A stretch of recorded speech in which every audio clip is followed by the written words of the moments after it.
And we are live, ladies and gentlemen. Welcome to the latest episode of the Sling'N podcast. I'm TJ. And I'm Kent. And joining us tonight are some fan favorites, Tim Kelly of Apache Solutions and Dan Brady. Guys, welcome. Hey, how's it going? Awesome. So everyone's excited to be here. This is cool. This is going to be great. So, Tim, what's been new with you, man? It's been a hot minute since you've been on the show. I think last time y'all took it over and broke it, but I'm not pointing fingers. Yeah, sure did. Yeah, it has been a minute, man. We've been pretty busy down here in Yadkinville, and staying busy with work and little minions running around and T going every which way. So yeah, it's been busy. No, that's good stuff. You know, there's worse problems to have, right? That's right. So, well, again, man, I know I told you before we went live, but happy Marine Corps birthday to you, sir. Thanks, man. Thank you for everything that you've done with us. And Dan, my man, you have been on the show before. I have. But I wasn't here, I don't think. No, you avoided me. Well, I mean, the show's only big enough for both of us. I mean, now there's 4 of us, though. Yeah, that math won't add up, Ginger. We're going to have to settle this later. Hey, listen, man, I don't know that we can do that because I've seen your jiu-jitsu game and it's way better than mine. And I don't know what your stand-up looks like, so I don't know. I do. Sit down and stand up and sit down and roll around a while, and then it ouches, and then you tap him. That's what happens. There. I didn't want to toot my own horn, but I of course I don't have a stand-up game. I do jiu-jitsu. But no. So Dan, it has been a hot minute since you have been on the show. So why don't you tell everybody what's been new with you? The vast majority of my time that isn't spent collecting a paycheck of your tax dollars has actually been spent teaching the vast and sundry number of teenagers I have in my house how to drive. That's really what's up with me. So North Carolina has a requirement that before they get their driver's license, the kids have to spend 70 hours behind the wheel of supervised driving, which doesn't sound terrible until you have 3 of them with learner's permits in your house. That's a lot. Does that explain the bill to the local alcohol store and the renewal of your Rogaine to cover up some of that baldness that might be? I'm just going with the comb forward is what I'm looking for right now. I want to look more like Tim Kelly and less like Kent Howard. Yeah. I'm stuck between the two. But listen, I'm older than all of you by a lot, so I don't want to hear much about the hair. No, dude, okay. TC's older than all of us by a lot. TC's older than everyone. Hold on, I got this. Okay, Boomer, Kent, you're up. I am Gen X, mind you. No, then you're probably about my age then. How old are you? I thought you were in like your late 30s. I am. Okay, yeah. I'll be my next birthday's got 2 consecutive 4s in it. So 144. Got it. Yeah. I am not TC Fuller. No, you ain't that old. That dude was in the FBI when Jay Edna was up in that motherfucker. He was all in that. Wait, did you just call him Jay Edna? Yeah. Never mind. It's an Archer reference. Fuck. Nobody enjoys cartoon television but me. No, I like Archer. We've had this discussion. Amazing. Archer is fantastic. Okay. Well, they refer to J. Edgar Hoover as Jay Edna. Anyway, moving on. Okay. I just wanted to make sure that you. Hey, look, I can sleep better at night knowing that you're not retarded. Well, the night's young. That it is, sir. That it is. Oh God, how am I? God damn it! I don't know how else to do this. I'm just gonna do it. We are diminished. We've lost a viewer and a friend. and that's what's on my mind right now. So, a gentleman who pushed me in shooting and pushed me as a man, pushed me in life, pushed me in business, is no longer with us. Our best to the Santo family, Matt, Jen, Riley, and Nate. We love you, and man, I don't even know what to say.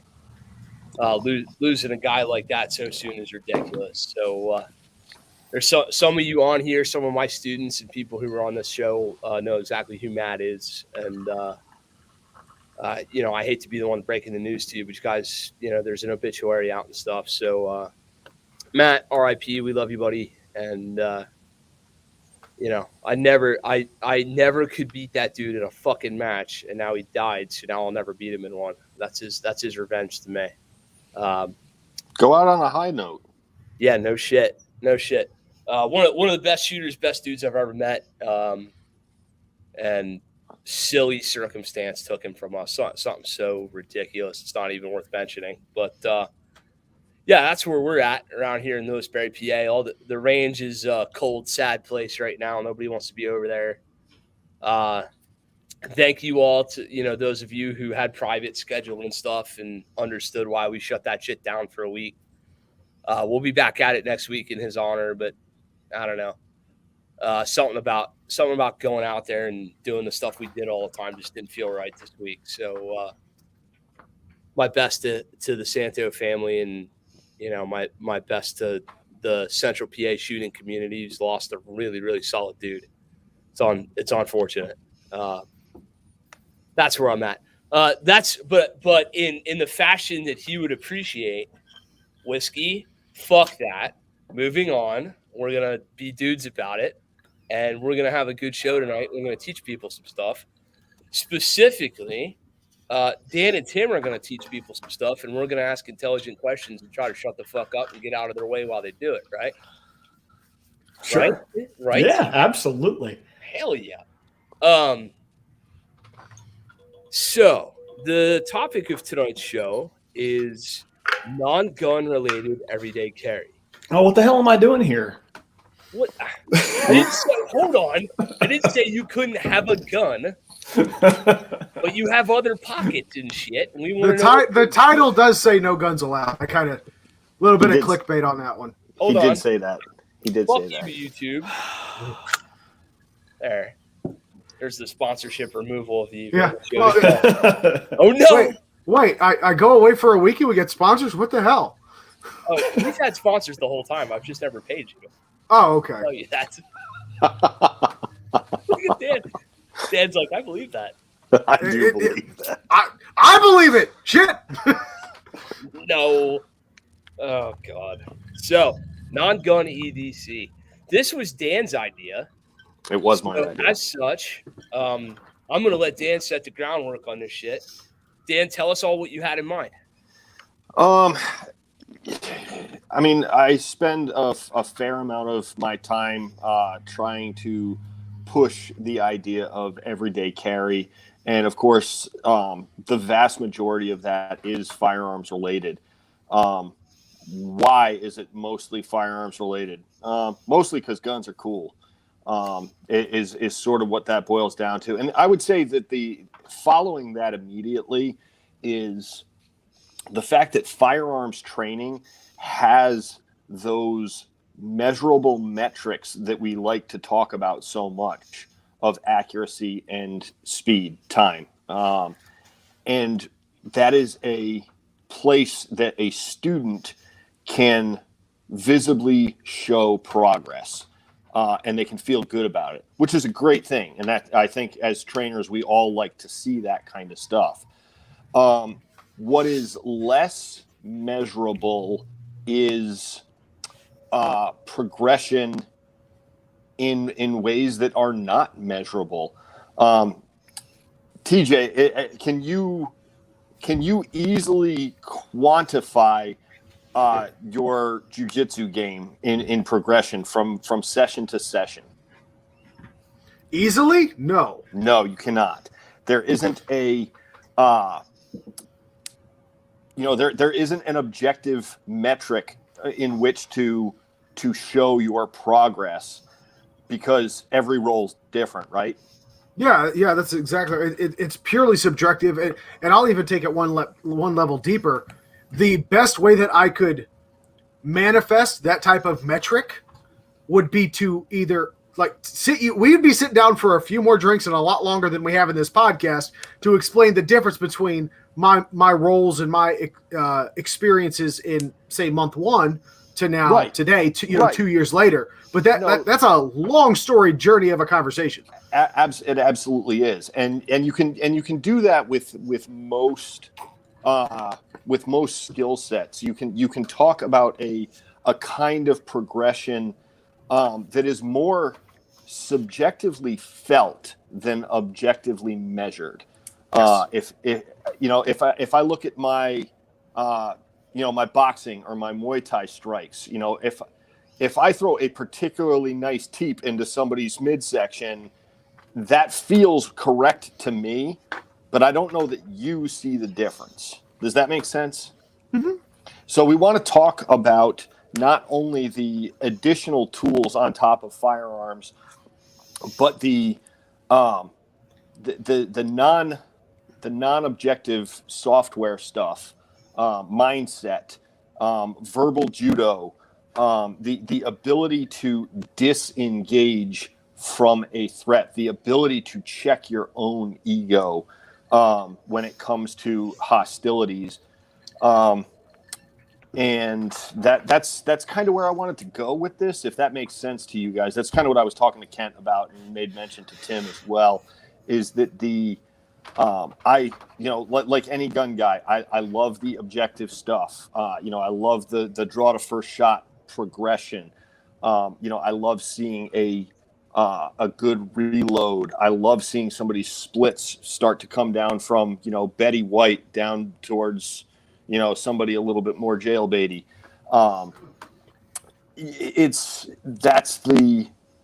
That's what we like to do as instructors.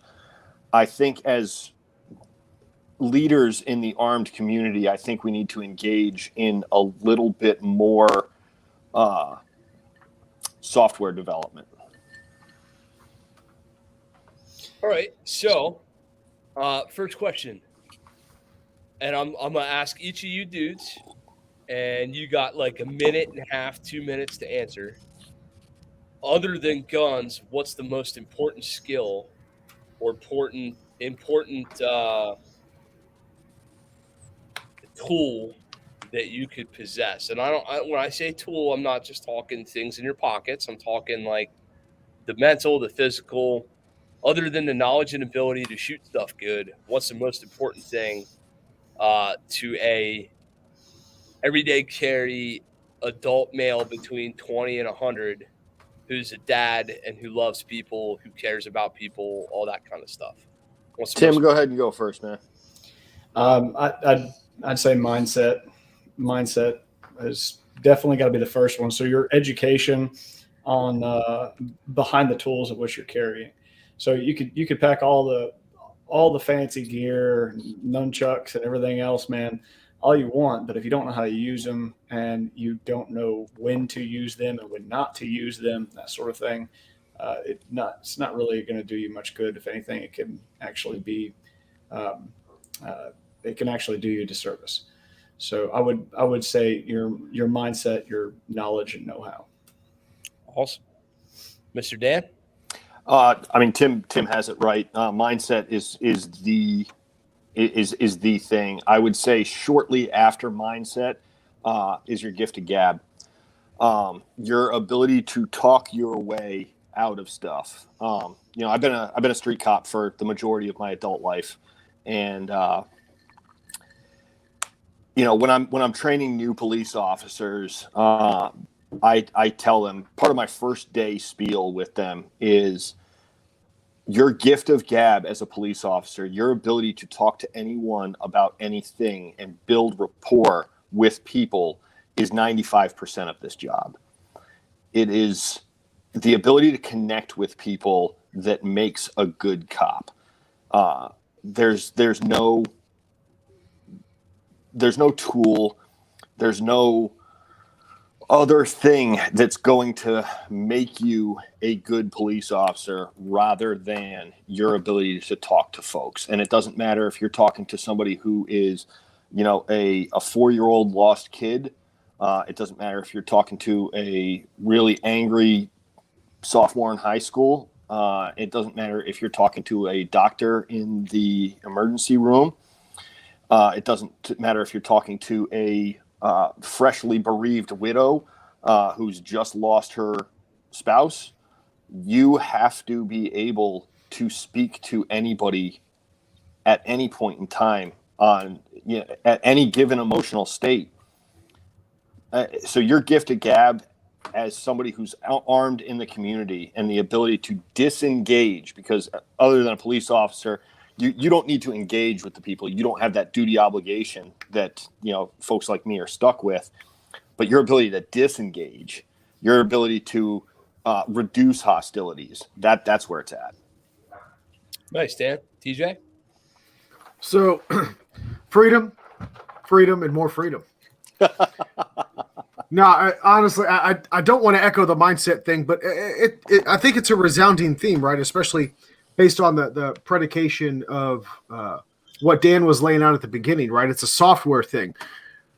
I'll take it a step further because I think, a mindset's been hammered home a little bit. I'm pretty sure we're going to cover that a little bit more throughout this discussion. But I would say primary, secondary, and tertiary methods of communication and a plan to use them, right?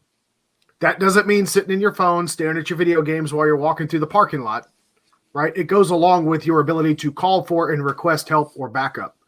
Even as a civilian, if I'm not calling a SWAT team, I can certainly call fire, EMTs, more police, whatever the case might be, right? And then have a plan on how to execute that. And that plan might consist of, my phone is the primary, me directing somebody else who might be an onlooker, my spouse, maybe one of my children, and that still plays kind of into the mindset, right? You have to have these mental preparations made and these decisions lined out on where those gates in capacity are going to breach so that you can know to trigger that particular action. But yeah, methods of communication are important. Even if there's an issue that you can't address, right? Yeah, I know Dan's heard this one. You can't outrun a radio. Right? Hey, somebody just punched me in the face and stole my wallet or stole my purse. They took off in a blue Toyota heading north on whatever. License plate this. If you can grab that information, there's no reason to pursue. Let your enablers go handle that. Let the cops and the law enforcement go handle that shit. Right? Nice. Yeah, you're spot on there, TJ. Engaging that process is exceedingly rare. I wish I could tell you the unbelievably poor information I am routinely handed. And most of the time it's at least secondhand from a police dispatcher.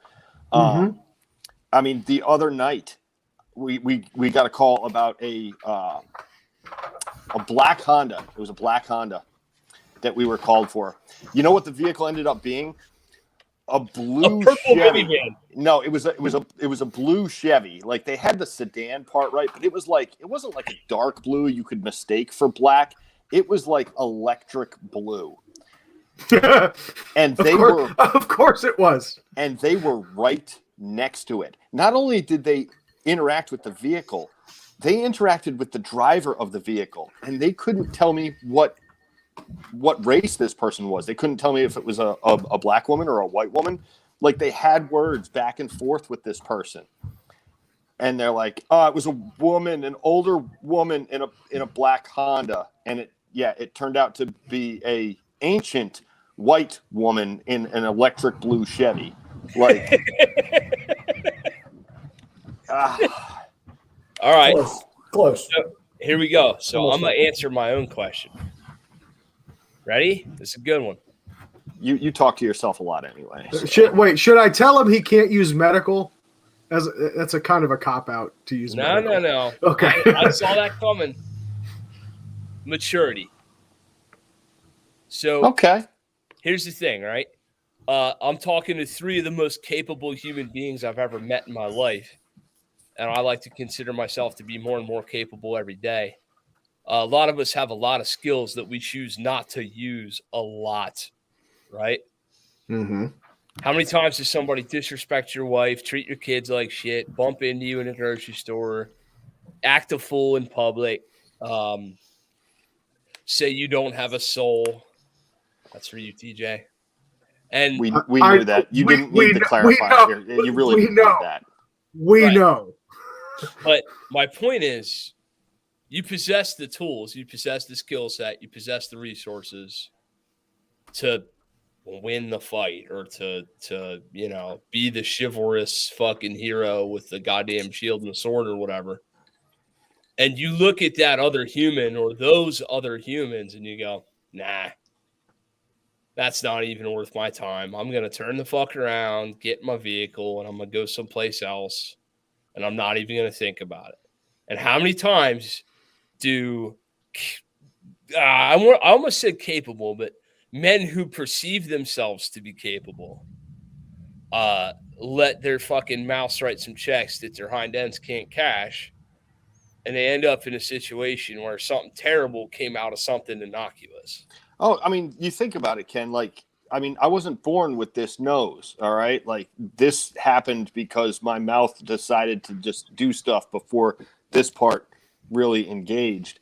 And, you know, I paid the price more than once because of that. And when we walk around with guns, you know, the stakes get way higher. And I don't think that's something. I think you touched on it well. The maturity aspect of it. Of man,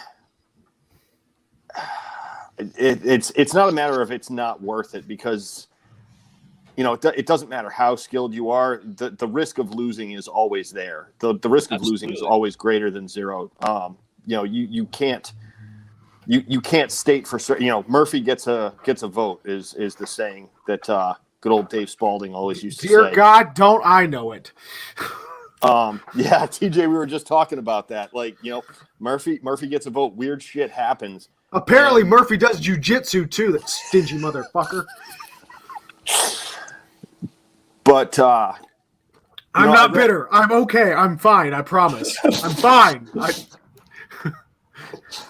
The There's a consequence. sternly worded letter going to the jujitsu folding clothes yoga people in Vegas right now. Dear jujitsu ref motherfuckers, my name's TJ and I ain't happy with what done happened at the place. And apparently I moved to New York. Right. That's my male Karen voice. My male Karen is a New Yorker. I'm sorry. Oh, okay. That's fair.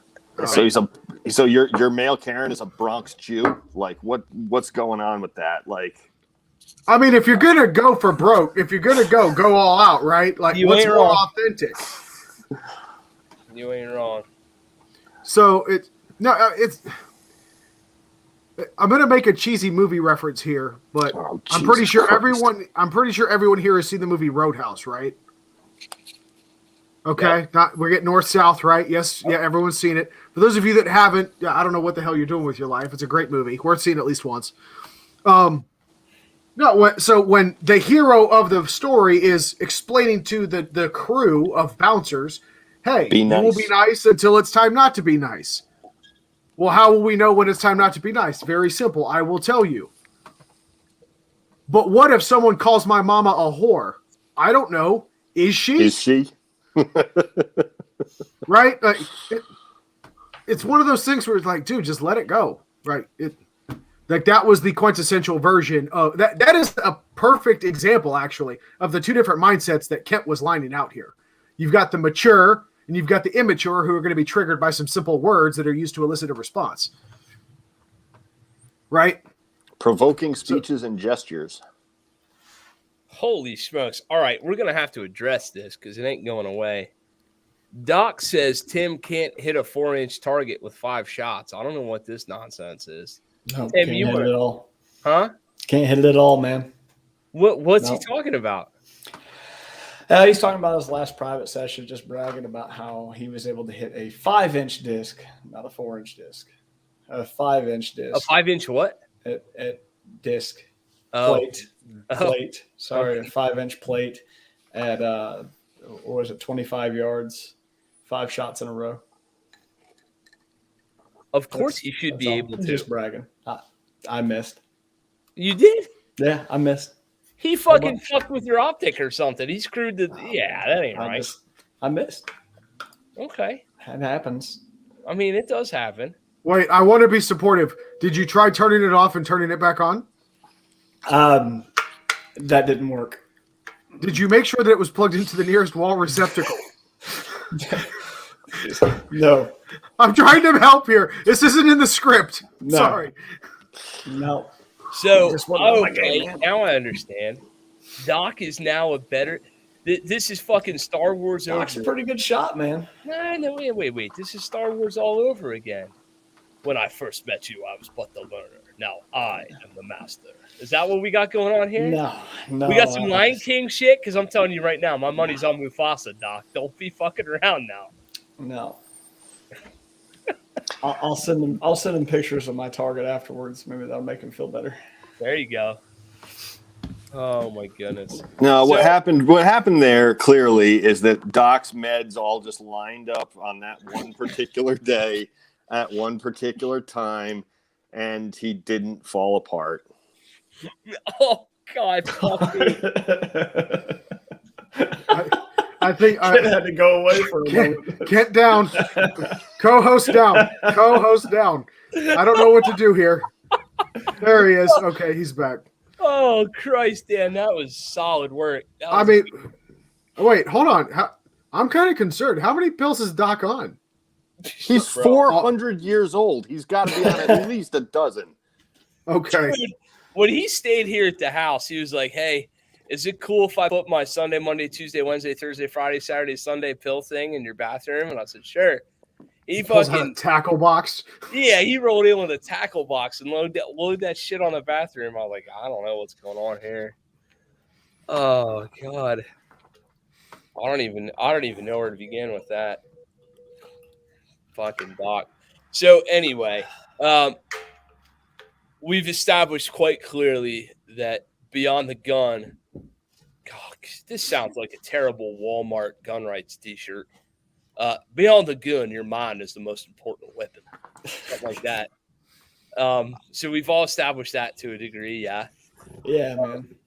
So, Dan, let me just assume for a moment that I was going to throw you on an airplane and you weren't going to stick a Glock all the way up in your butt cheeks and try to sneak that shit through, and I was going to take you to France.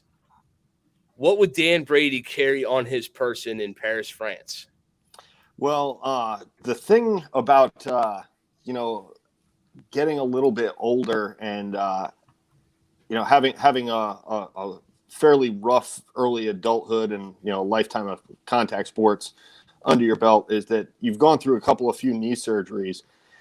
And occasionally when those things flare up, you need to have a cane with you. And I knew you were going to go that direction. I knew it.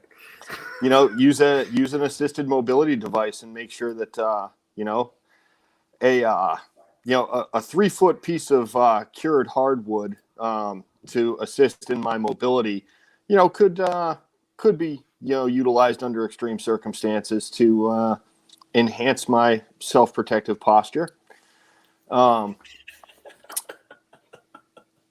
What? I'm laughing at the comment section.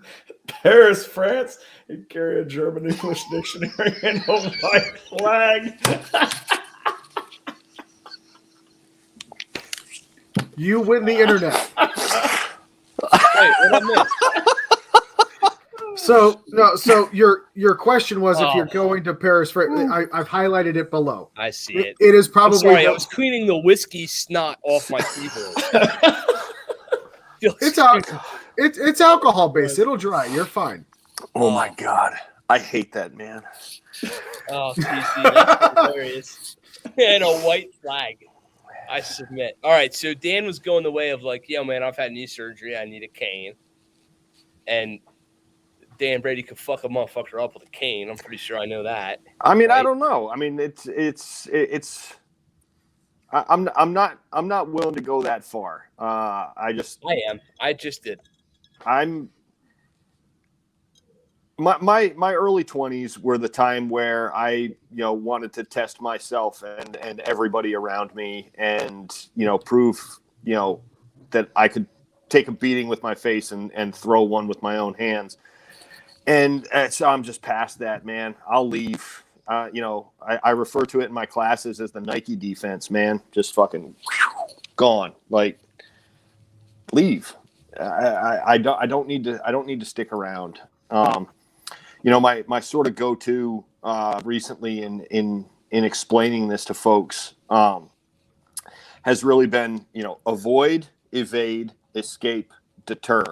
Like, before any of the shit that you carry around, you need to engage in those things. Avoid is mindset. What Tim was talking about. That's avoiding stuff. I guess we can't probably get through this podcast without referring to the Rittenhouse trial. Oh, believe me. Here, I'll just do it right now. This kid is not our hero. He picked up a rifle and went on offense when he could have stayed home and avoided the whole problem. Yeah. That being said, once you put a human in threat of their own life in mortal peril, they have every legal right to stop you from doing so. Yep. Everyone fucked up that night. Yep. Yeah. Everyone. I'm tired of the fucking gun, our side. Oh, Kyle's my hero. Kyle's a 17-year-old child whose life has now been forever changed because he chose to put himself into somebody else's fight. Yeah. I'm sorry. That is the truth. We all have our own fights. We have our children, our wives, our families. Make no mistake, dude. The Kelly family calls me from Carolina and says, dude, drive south. We got a problem. Here I come. That's family to me, dude. That's a whole lot different than I'm going to go find a car lot and keep the people from lighting it on fire. Tired of that shit. It's the dumbest narrative ever. There we go. Rant off. I'm sorry. 45-second rant. Yeah, you make a valid point, Ken. There's no, nobody would know who Kyle Rittenhouse was if he decided to play Call of Duty that night. There's no, there's no way. That said, he decided to go out and insert himself amongst the populace, and knowing that the potential for bad stuff to go down was there. And because of that potential, he armed himself legally and went about doing what he did. And when he was attacked, he attempted to retreat and attempted to retreat again. And, then ended up giving a couple people wings. That's just the way that happened to go down. There's I don't always think pedophiles get wings. Come on, man. Just Sorry. Just kind of go with it.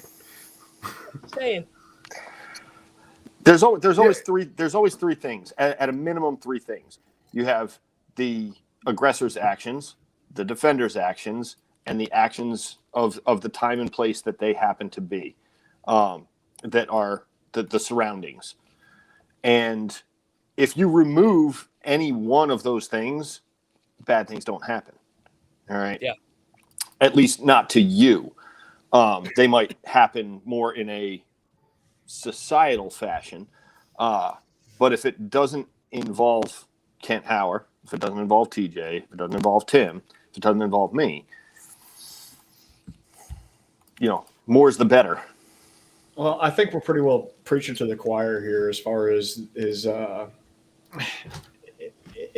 that goes. What I think most people don't see that, folks who are training often and seeing a great deal of different variety of students that come in, you don't realize just how much ego actually exists in the community, and goes back to what Kent was saying earlier about maturity, man. That's a real problem that exists among us, and they don't see that avoidance and the option to evade. They don't see it as I don't know. I guess it's like a short fuse, man. Yeah, I can avoid this, but not once they do that. Not once they do that. No, and they're just ready to hop on it, instead of really looking at that like a skill set, like as you were talking about earlier, having that gift of gab, being able to talk your way out of it, and really work at trying to keep from having to get into some type of conflict. Yep. It's at every freaking gun store. It's everywhere you go, man, and not just in gun stores, but I mean, it's everywhere you go. It's at every gym. Everybody's just, I don't know, man, especially nowadays, folks are really on edge about a lot of stuff. So if you're talking, if you're watching this podcast, you're most likely, one of us. And I say one of us is, folks that often, exist in the training community and that sort of thing. They're constantly taking classes. They're constantly learning, but you don't often see the lack of maturity, the lack of the ability to avoid fights and avoid conflicts and that sort of thing. As my grandfather once said, the road to hell is paved with good intentions. Yeah. So, GMD Handgun Fundamentals Lesson 1. Literally, like right after med brief and right after fucking, hi, I'm Kent, I don't know why you're here unless you knew who I was, is fucking off-ramps. We talk about off-ramps. The world gives you off-ramps. Get off the highway, take a side street, get out of this nonsense. Yep. There were a million off-ramps. At 10:30 at night in Mechanicsburg, Pennsylvania, you decided to get up and go to the Camp Hill Walmart because you wanted ice cream. How bad did you want fucking ice cream in the first place? If you were from here and you heard me say Camp Hill Walmart, your skin just crawled. If it did, don't. I'm not from there. What's going on with the Camp Hill Walmart, and why can't I go get ice cream? Go to Lower Allen Township Police Blotter and look up the address for the Camp Hill Walmart, cross-reference the two. All the assaults happened in that parking lot between there and Dave and Buster's, right? Like, seriously, if you're from around here, I mean, Don McKellar's on here. Don McKellar, you going to the Camp Hill Walmart 10:30 at night? Fuck no. I ain't going there. I ain't going there at 11 o'clock in the morning on a Tuesday. It's not a place I want to go.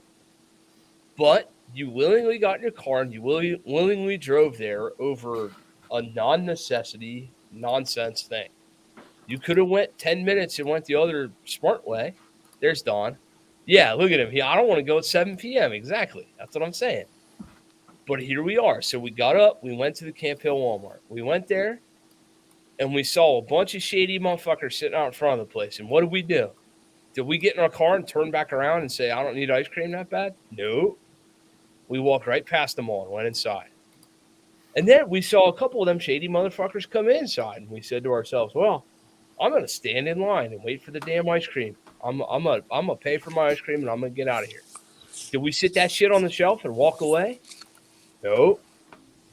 And then we saw a couple shady motherfuckers starting a fight in the front of the place. And what did we do? We decided to be a guy and go up there and try to tell them youngins what a thing or two was and why they were acting a fool. And then one of them pulled the knife. And then we started to get our gun out, but we got our ass kicked and got shot with our own gun. I'm not victim blaming. There is a man who did this a couple months ago. This happened fucking 10 minutes that way. Why? That gentleman, and he a gentleman, a true, like a nice older man, good old guy, nice person. He didn't take any of the off-ramps. And his family buried him over fucking 10:30 at night, whatever day, Walmart ice cream. Are you fucking kidding me? Take the off-ramps. Get out of this. Don't go. Don't be involved. It ain't for you.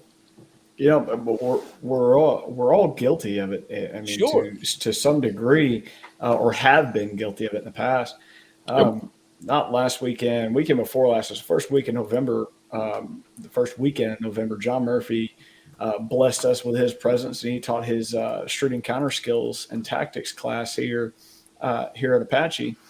And we spent the entire first day learning from these different videos and that sort of thing, of circumstances like that where you just explained, where people put themselves blindly in situations because they don't want to believe that this could take place. I don't see myself getting my head run over by somebody else's car because I decided to set this freaking bag of trash on somebody's window that they just dropped out. I don't see myself getting into these confrontations because what I have to say or what I believe is right, they should believe too. And so too often do you believe that way and end up getting your ass whooped or killed or something along those lines. I'd say that was probably one of the bigger takeaways from that class is every time I watched one of these videos or heard John talk about these different conflicts, I started thinking to myself, man, yeah, that bar fight I got into way back in the day, that didn't have to happen. That definitely didn't have to happen. That one time where it came really, really close to going to blows and possibly even a weapon involved. That didn't have to happen. I didn't have to say those things. There were all kinds of off ramps where I did not have to be a part of that. And then I started thinking, damn, I was much younger, much less educated in the subject matter. I know quite a few friends and family and some of the stories that they've told me. And I can imagine all these freaking off ramps that they could have taken. And instead, they just by luck were able to get away with it, when it could have ended really, really badly. So, yeah, we carry with us. The thing we forget is that we carry with us our wives, our husbands, our children, our friends. Our choices and our decision making affect way more people than just us. And we've seen I got a buddy whose life was just taken like that over absolutely nothing, right? The most mathematically crazy set of circumstances. And then we turn around and we willfully get into fights over, that dude knocked my chicken wings off the bar. yeah. Man, I'll tell you right now, I got $10 more to buy some more chicken wings. It just ain't fucking worth it.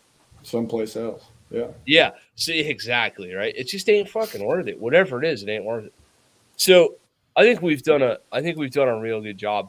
But the bottom line here is be a man or be a woman about your situation and realize that the rest of your life could very well be predicated upon the decisions you make in the next 90 seconds. Yeah, and just to reiterate, let's put a bow on this whole Rittenhouse thing. Everyone thinks that he's out of the woods yet. They are out of their damn minds. Don't think that there's not going to be civil litigation and all sorts of other hell that this kid's going to get put through. Yeah. All because he wanted to do the right thing and try to clean some graffiti off and try to go play, medic. Great, Grant, more power to you. Love the moral fiber.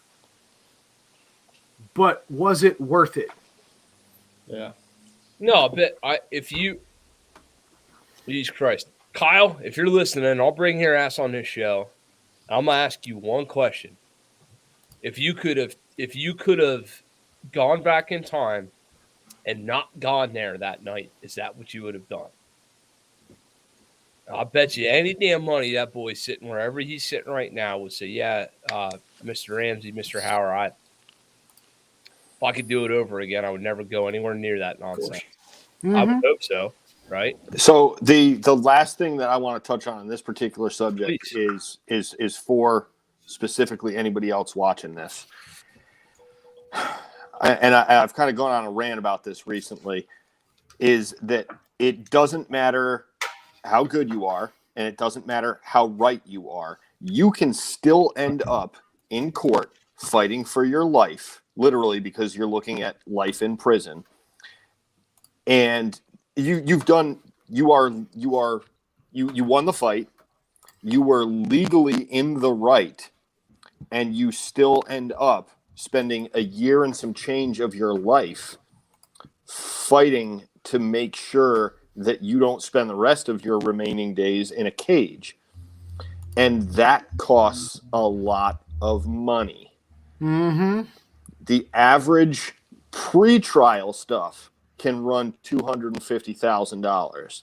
A trial like Rittenhouse's, you're probably looking at $1 million for expert witnesses. And just to put things into perspective, I think the total bill for the Zimmerman trial was upwards of 2.3 million. Yeah, Zimmerman's was up a couple $1 million. I talked to Andrew Branca about that. Andrew's a good buddy of mine, and he said the bill for Zimmerman was absolutely insane. Yeah, that's actually where I remember reading it. It was in his book of Laws of Self-Defense. So my sort of rant recently has been, if you're carrying a gun and you don't have some sort of self-defense insurance product, you're wrong. There's several different companies out there offering very decent, litigation coverage for less than my monthly coffee bill, which is substantial given what I do for a living. But I think for the product that I specifically use, I think I'm paying less than $20 a month for a very, very high coverage amount. I think I get about $1 million worth of bail money. And there's not a limit on criminal litigation, expert witnesses, all that stuff has virtually no limit. You know something, Dan? Oftentimes when I hear people interviewed, they say, "What were you wrong about in the last 5 years?" I'm going to say the book that you don't have a book big enough for what I was wrong about. No. I'm telling one on me. I think the concealed carry insurance is one of those things that I've been wrong about in the last 5 or so years. I had a bad business run in with a company that I won't name that wanted us to do affiliate and marketing work and all that stuff for them. GMD specifically, I had a pretty poor experience, and I let that color me on the subject matter in general, and I didn't think it was as good an idea as I'm believing that it is. So you might even could dig back into older, 2.5 years ago episodes of this podcast before it was a podcast, and hear me being wrong on this topic. So there you go. So if you want to talk about something I was wrong about in 2018, 19, this might be it. So, well, if you look back at those particular kinds of products back then, the coverage that they offered was substantially less, and the price was substantially higher.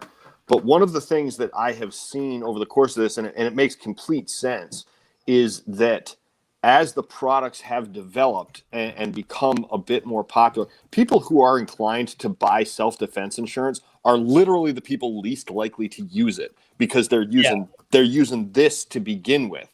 They're like, if I want to do all of this stuff, I want to train, I want to learn how to avoid, I want to engage my brain, my maturity, I want to have that mindset and all of this. But you know what? Just in case, I'm going to go ahead and fork out $20 a month to make sure that my family is not at risk of losing their breadwinner in a completely righteous use of violence, and ensure that my freedom doesn't come down to I can't afford an expert witness.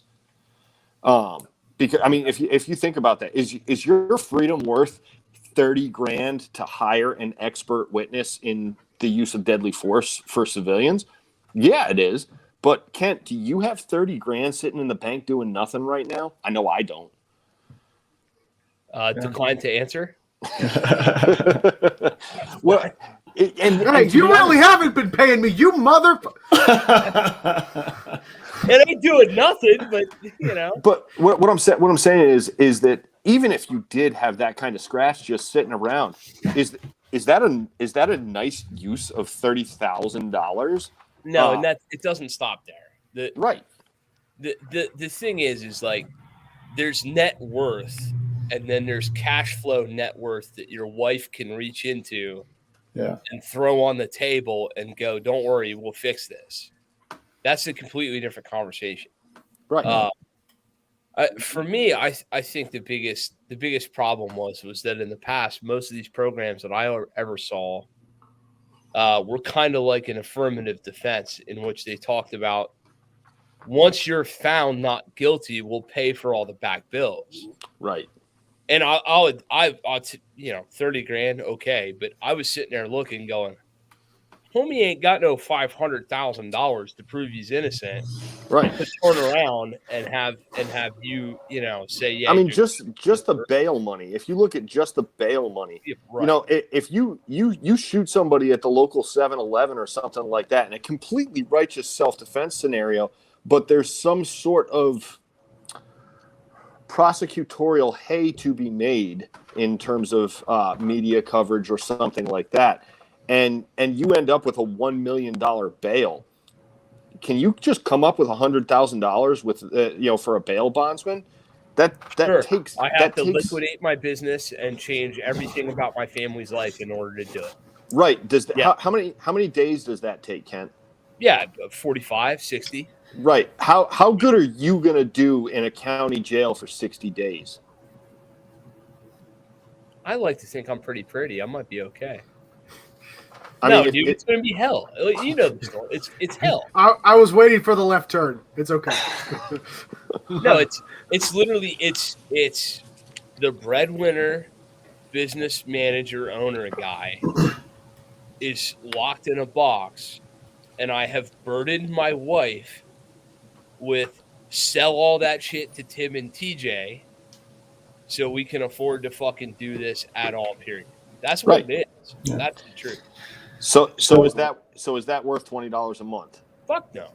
100% no. That's why, and I know I've expressed this a lot, but I'm a terrible salesman. I'm not a salesman whatsoever. I try to suggest to our students our 4 pillars. No, in the very beginning, the moment we meet them, be it in a concealed carry class or a new private session on the weekday or something like that. I explained to them that, listen, you need 4 things. This isn't a suggestion. This isn't you might want to consider this. You might want to. No, if you're going to be a quality armed citizen, there are 4 things that you absolutely need. They all revolve around quality. You need quality training. You need quality gear. You need a quality gunsmith, and you need quality representation. Yep. And each one of those things, if you're going to be a quality armed citizen, you must have those 4 things. Quality training, so that you can have someone to teach you that mindset and teach you how to use those tools that you choose to carry around. You need quality gear, because you don't want your gear failing you out there and when you need it the most. You need a quality gunsmith, so you don't have Uncle Bob in the backyard in his shed screwing with your gun, and it either fails you or he does something to it that's really not going to stand very well in a courtroom. And you need quality representation, because if you don't have quality representation, you're bound to lose all of your life savings and then some, and still lose the court battle. If you don't have those 4 things, I seriously think you're really setting yourself up for failure in one way, shape, or form. Those are the 4 pillars that we use for all of our brand new students to set the foundation for them. Look, if this is what the route you want to take, these are the 4 things that you absolutely 100% positively need. I don't suggest, hey, you need to get a Glock because I shoot a Glock, and you also need to do this and you need to do that. No. You need a quality handgun, right? I don't suggest that you need USCCA or you need what's the other one? Carry Safe and some of these other U.S. Law Shield, some of these other representations. I'm not going to set a specific one. It's up to them to do their own research and validate the reason why they're actually going to have these items and use them. So The representation thing, I got lucky and I stumbled upon that. I'm generally the guy that's pretty oblivious to a lot of things, and I have to learn either the hard way or I learn by stumbling into them, really. And I stumbled upon this one, or he stumbled upon me, and asked the gentleman that was a representative of this organization, asked to come in and give his pitch or whatever to our student base. And I told him, no, I know nothing about you. Why in the hell would I have you come in and offer your services to our students? I'm not going to do that. So we dug in, did a lot of research on them, and turns out, that's a thing. So maybe we should seriously consider that. And we've been offering it to our students ever since. But yeah, that's my 2 cents on representation. You know what's funny is I have no problem paying 2 lawyers for fucking, retainers. But it never crossed my mind to pay $20 a month or $30 a month. That just seemed like a gimmick to me. And I think I'm pretty close to being willing to admitting that I was wrong about that. Meanwhile, Tim's getting a phone call from. Oh, I'm listening. Well, no, so this actually does harken back. I would say at the very least, none of us here are lawyers, although I did stay at a Holiday Inn Express last night, so I feel somewhat qualified to answer this and contribute to this. But don't let, and this kind of goes along the topic of discussion for EDC things, right? We talked about mindset, talked about communication and maturity. We talked about insurance, though it's not legally, technically insurance, whatever. Don't let the first time your defense attorney hears your name be when you're calling them from a jail cell. Yeah. Take the proactive measures. Most attorneys will consult with you for free. Right now, they are going to expect some level of contribution, but don't take our word for it. Go talk to them about what they recommend, and maybe even consider purchasing them on retainer if you happen to be affluent enough to be able to have that happen. Right? If you can secure an attorney on retainer, by all means, it never hurts to know one. But at the very least, if you're not sure, you're kind of on the fence about the topic, find a defense attorney, a criminal defense attorney, give them a call, and set up a time to consult with them for 30 minutes at their office or over the phone. Say, hey, look, I'm a responsible self-defense advocate. I do carry a gun. I get training. I'm doing everything like this, that, and the other. I keep hearing about like CCW Safe or USCCA or all these others out there. What do you recommend? What do you suggest? And then once that attorney gives you their opinion, you call another attorney and get their opinion too. Because if you want 13 answers to one question, ask a room full of 5 attorneys. Yeah, that motherfucker's on the clock the whole time. Right. But you see my point. Don't let the first time, even if you never get a retainer, even if you never get an insurance thing, at least that person that you're going to call, don't let that be the first time they hear your voice and hear your name. Yeah, I have a particularly good attorney who was originally soured on this idea, mainly because a couple of the providers would not allow you to pick your own attorney should a situation occur. And when he started being like, hey, this ain't the worst idea in the world, I'm only going back, 5-6 months at this point. That prompted me to go ahead and change some stuff up. And, GMD's I'm still not going to do affiliate sales stuff for any one of these companies or anything like that. Mainly because I feel like it's outside my bread and butter. But yeah, I think it's a good idea.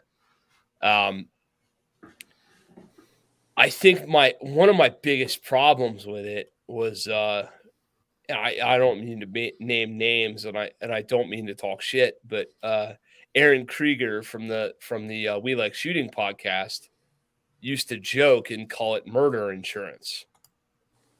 And it was a joke. It was entirely a fucking joke. Aaron's not stupid. He was like, there's a lot of people who feel like if they buy that product, now they're good. They're like, I wish a motherfucker would kind of thing. No, see point number 3 about maturity. Right. Again, I know. Point number 3 about maturity. Right. So Let's talk about some. Let's go back. So we asked Dan Brady if we were going to drop you off in France. Dan said I'd carry a cane. Tim Kelly, if I was going to take you fly fishing in Canada. Oh, what? Don't you fucking shake your head, bro. I haven't been on a plane since I come home from Afghanistan in 2011. I don't even know what I can carry on a plane right now. Okay, so that's not fair. It's not fair. Anything I'd probably just defer to saying I would probably call Dan and be like, hey, should I seriously walk with a limp and carry a cane? Because is that my only option here? I have no idea what I can carry on a plane. You can have, all right. I'm gonna put you on any place in planet Earth, and you can have any tool to defend yourself. That's not a gun that you can reasonably conceal on your person, and it ain't a gun. What's it gonna be? Oh, that's a tough one. I know. That's why you're on a podcast. Man, I'm really figuring that out. That's a tough one. Probably a blade. Preferably a fixed blade, fixed blade knife. That's yeah. I mean, that's a hard one, man, because blade's not going to fix everything. Just like any other deadly force option, it's not going to be end all fix all. But I would probably have to go with a blade. Somebody else in the chat just said the Marines. Apparently, you would bring the whole Marine Corps. Yes, I'd get all of them. I'd just bring the Marine Corps. Yeah. There's some good stories about Tim and some Marines who didn't have bullets, but did have people who didn't need bullets in the first place. Yeah. Right. Yeah. No, man, I guess a close second to that would probably be maybe pepper spray, like some type of OC or something like that. A good one. Cool. A good quality. So what's a quality pepper spray? I've been rocking gas station and I buy the thing with the pink cap for $10, right? Yeah, absolutely. Perfect. No, I've been rocking the palm clip, and that seems to be pretty awesome. I kind of live behind the rule if it's inconvenient, I'm not going to carry it, and it's very, very much true. And actually, since Murphy's class, it really inspired me to make sure that I keep it on me, just and be serious about keeping it on me just the same as I do my gun. I mean, when I wake up in the morning and I put my pants on, the gun goes, it's like attached, and it goes with my pants. So if I've got my pants on, my gun's on too. And I had to be equally deliberate about carrying other tools as well. I mean, and that's not the only thing that I carry on my person, but the pepper spray is going to be it. Man, now you got me thinking, because I'm like, whoa, but what about medical? I should probably prioritize medical. Oh man, see, you can't just leave me with one, dude. You can't leave me with one. I believe me. We're all going to carry them. We're all going to cover them. Excuse me. Yeah, cover all the bases. So if we go through the hierarchy of probability, right? Are we more likely to get attacked by Splinter and the 7 Ninjas? Or are we more likely to get in a car wreck? Yeah. Right. So GMD is now offering med classes. And by that, I mean GMD paid a really smart person to teach med classes for us. Thank God for money and other people. That always helps. Right. But I'm telling you right now, my tagline for the med class that we're teaching says, do you own a chainsaw? Have you ever picked up a screwdriver? And because we're all people, we all do things in life. I'm telling you right now, man, a med kit, shameless plug, Carrie Davis, Dark Angel Medical. Everything in your med kit can be carried on a plane except for the needle D, right? And if you don't know what a needle D is, you don't need to be carrying one in the first place, or stop it. That's what. So, yeah. A tourniquet, some chest seals, some gauze, all that stuff can be carried on a plane or anywhere else. I've attended concerts with my wife without a gun and still had medical. Yeah. No reason not to. And by the way, I'll go out on this limb. I'll be this guy. If you're the dude on the internet who's gonna I don't go anywhere I can't carry a gun. I don't tell you right now, fresh fried potatoes and shit. Bro, you don't fucking live life. Yeah. Like, stop it. Yeah. Please fucking stop it. Stop. Also, people that typically say shit like that also don't actually carry their gun every day. Or I was So- just gonna say that, TJ. So I was just gonna say that. I mean, I'm not gonna call you people out, but you lying ass motherfucker. Yeah. Go ahead, Jethro. Tell me all about it. Meanwhile, I'm immediately hearkening back to a conversation about how a small of the back outside the waistband holster carry was faster than appendix. But okay, all right. I'm just wondering, and I'm a bit concerned why you've got two boys from North Carolina on here, and you're referring to this mythical Joe person. as somebody from the South. Wait. Is that because No. Is that because of where we're at, where we're located? I'm doing my Or- Pennsylvania Dutch Perry is that County accent. Is that a toss Nope. at Landon? No, I mean, it's Landon not. is in the chat. It's no. He can teach First you of all- here and yonder. First of all, Landon ain't got near the English skills that I just used in my mythical character. Let's start there. But no, I'm talking specifically about the dude in fucking in Perry County, Pennsylvania, who's going to the Three Pheasants Gun Shop in Perry County. Three Pheasants Gun Shop, Perry County, Pennsylvania. If you want to buy 410 shot shell for your Taurus Judge, go right ahead. That's where you can do it. I'm tired of it. Fuck you. I don't care. You're wrong. You people need to fix yourselves. But seriously, dude, fucking those dudes, like, I have family members. This person, the mythical person that just came out of my head, is a family member of mine. I know you teach them gun classes, but I'm gonna tell you right now, I don't understand why you go to Hershey and take your old lady to concerts. Dude, my wife wants to go see a concert in Hershey. Fuck right off. My family actually watches this show, so I'm gonna keep my mouth shut. Right. There's quite a few things I'd love to say about that, but no, you're absolutely right, and you're at some key points. But do me a favor, real quick. And we're kind of off topic, but go ahead. Can you please explain why the Taurus Judge and the shotgun shells I'm only asking this because I have somebody that's really important to me that does in fact carry not the way I would recommend a Taurus Judge loaded with shotgun shells. Could you just throw out a handful just so we can hear it from somebody else and it's not biased? All right. A handful of why a Taurus Judge is a bad idea. Yeah. Number one, it's a fucking Taurus.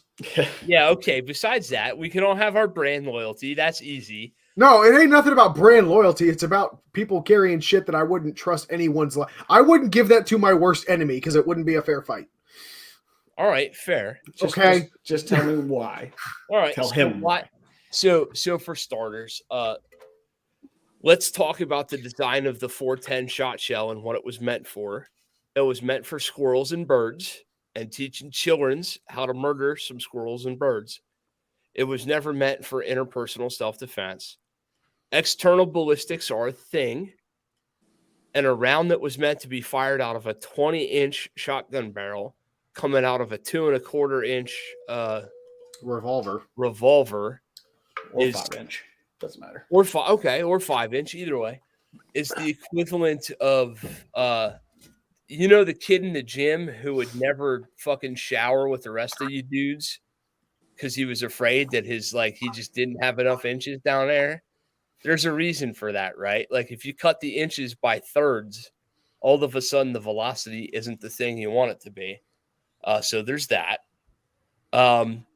Flying discs in Winchester PDX rounds are like no ballistician on the face of the planet can tell me that throwing a frisbee at a dude's face is a good idea for flat ways as well. Like this. Yeah.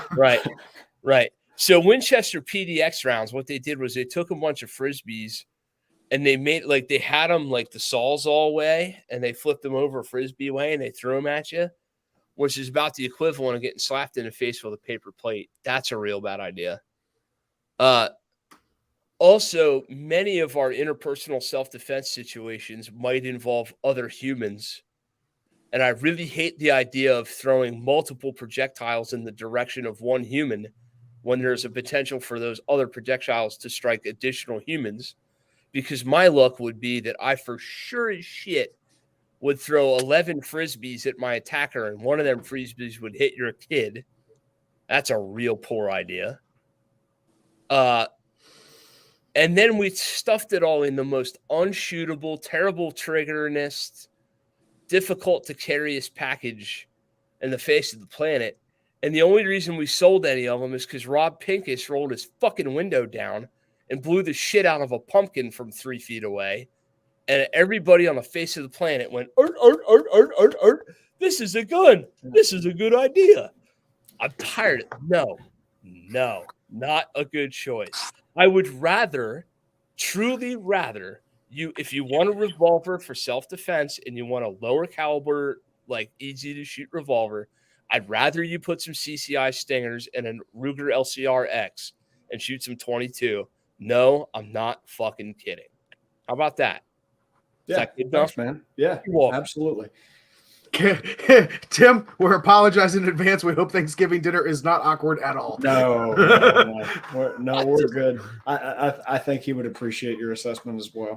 Well, look, I carry a 410, believe it or not, but not for personal defense from two-legged predators.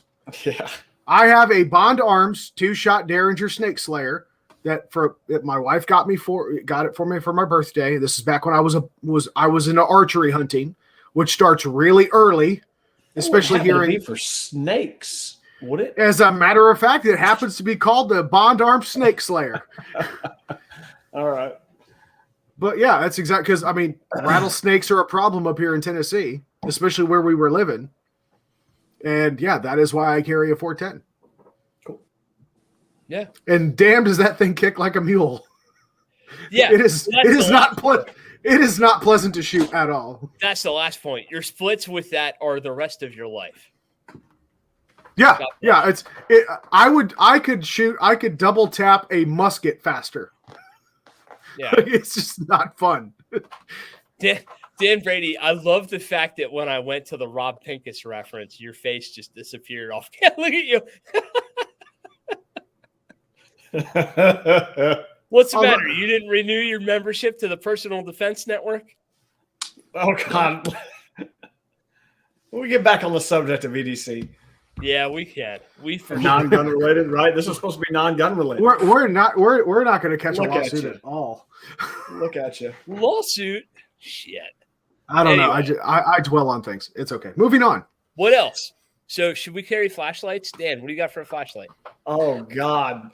We're never going to get off this show. You should ask me that question. I could answer it with like one little flashlight. Dan's going to be like, well, I'm glad you asked. I know. That's why every flashlight. He owns as many flashlights as you and I own. Don't ever do that again. Holsters. Right. I know. It's never also, do that again. Dan Brady's been a cop for so long that his first mag light was a Coleman lantern. All right, Dan, go ahead. All right, so to jump off what you just said there, Kent, you're not entirely wrong, because my very first patrol flashlight was indeed a mag light. Let me guess, a 4D cell mag light. 6. That's the flashlight that teaches lessons, kids. Yeah, it is. So, I got to be part of the very last generation where it was fun to be a cop, before these things showed up and ruined it all. And yeah, mag lights did indeed on occasion double as an impact weapon. And then, the Surefire 6P came along right about the same time and put out a grand total of 60 lumens of light, which at the time was substantially more than a 6D cell mag light. And, you didn't start to lean in one direction by the end of your shift because of the weight of it, which some of us who put some thought into it thought that was a really awesome thing. And then, Surefire came along with the incorporating the Cree LED, and things got a lot brighter and they lasted a lot longer on batteries. Yeah, what was the runtime on the original Surefires? Like 6 minutes? For the full 60 lumens, you were probably looking at about 12 minutes. Yeah, those 60 lumens, kids. And yeah, then you started. I used to have one, bro. And they got ungodly hot. Like they would melt in your hand. Yeah. So things really started to rapidly increase once Cree LED got involved, and they started making things super, super efficient in terms of the amount of output and the battery life. And we've gotten to this point now where, rechargeable batteries are really the way to go. In terms of the amount of cycles that you get out of it and how much voltage it pushes, which increases your brightness. So I'm not, Tim, going to pull out every flashlight that I own. Thank you. Is that a mod light? It is. Okay. So I was going to touch on 3 flashlights. All right. And I'll start with that one that Kent's got in his hands. The mod light, that's the 18650, right? Yep. And is that the OKW head? No, this is a PL350 head. There's an OKW upstairs. Okay. So the different heads kind of focus your candela. You get a little bit more flood or a little bit more hotspot, one of the two. And I mean, that's about as high end as you can get. It's just a massive amount of blinding light out of an 18650. That's the battery right there. And it's great. The downside to the mod light is that it's like a $300 flashlight, and that's a lot of money for a lot of people. If you take your self-defense seriously and you like to everyday carry tools in your pockets, but you're 27 and you work at Best Buy, you're not dropping $3 bills on a friggin' flashlight. It's probably just not going to happen. So one of the flashlights that I carry is also an 18650. This is made by Phoenix. I don't know how they pronounce it. Nice. And it's an 18650 light. It's a PD35. This is the later generation one. I carry this in my pocket on duty, or one just like it. It puts out 1,000 lumens. And it's I think it's right around 18,000, 20,000 candela.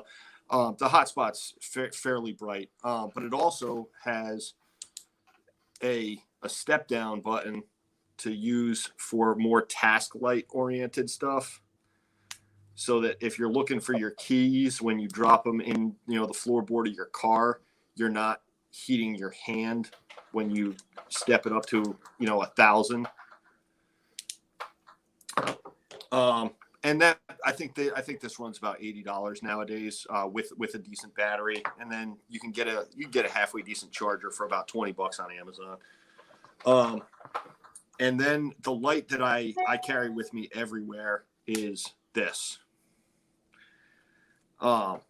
This is made by a company called LumenTop. It's the LumenTop Tool 2.0. It'll run off either a AA battery or a rechargeable 14500 battery. It's barely bigger than a tube of chapstick, and with the rechargeable light, with the rechargeable battery, it'll put out like 600 lumens, which is pretty substantial.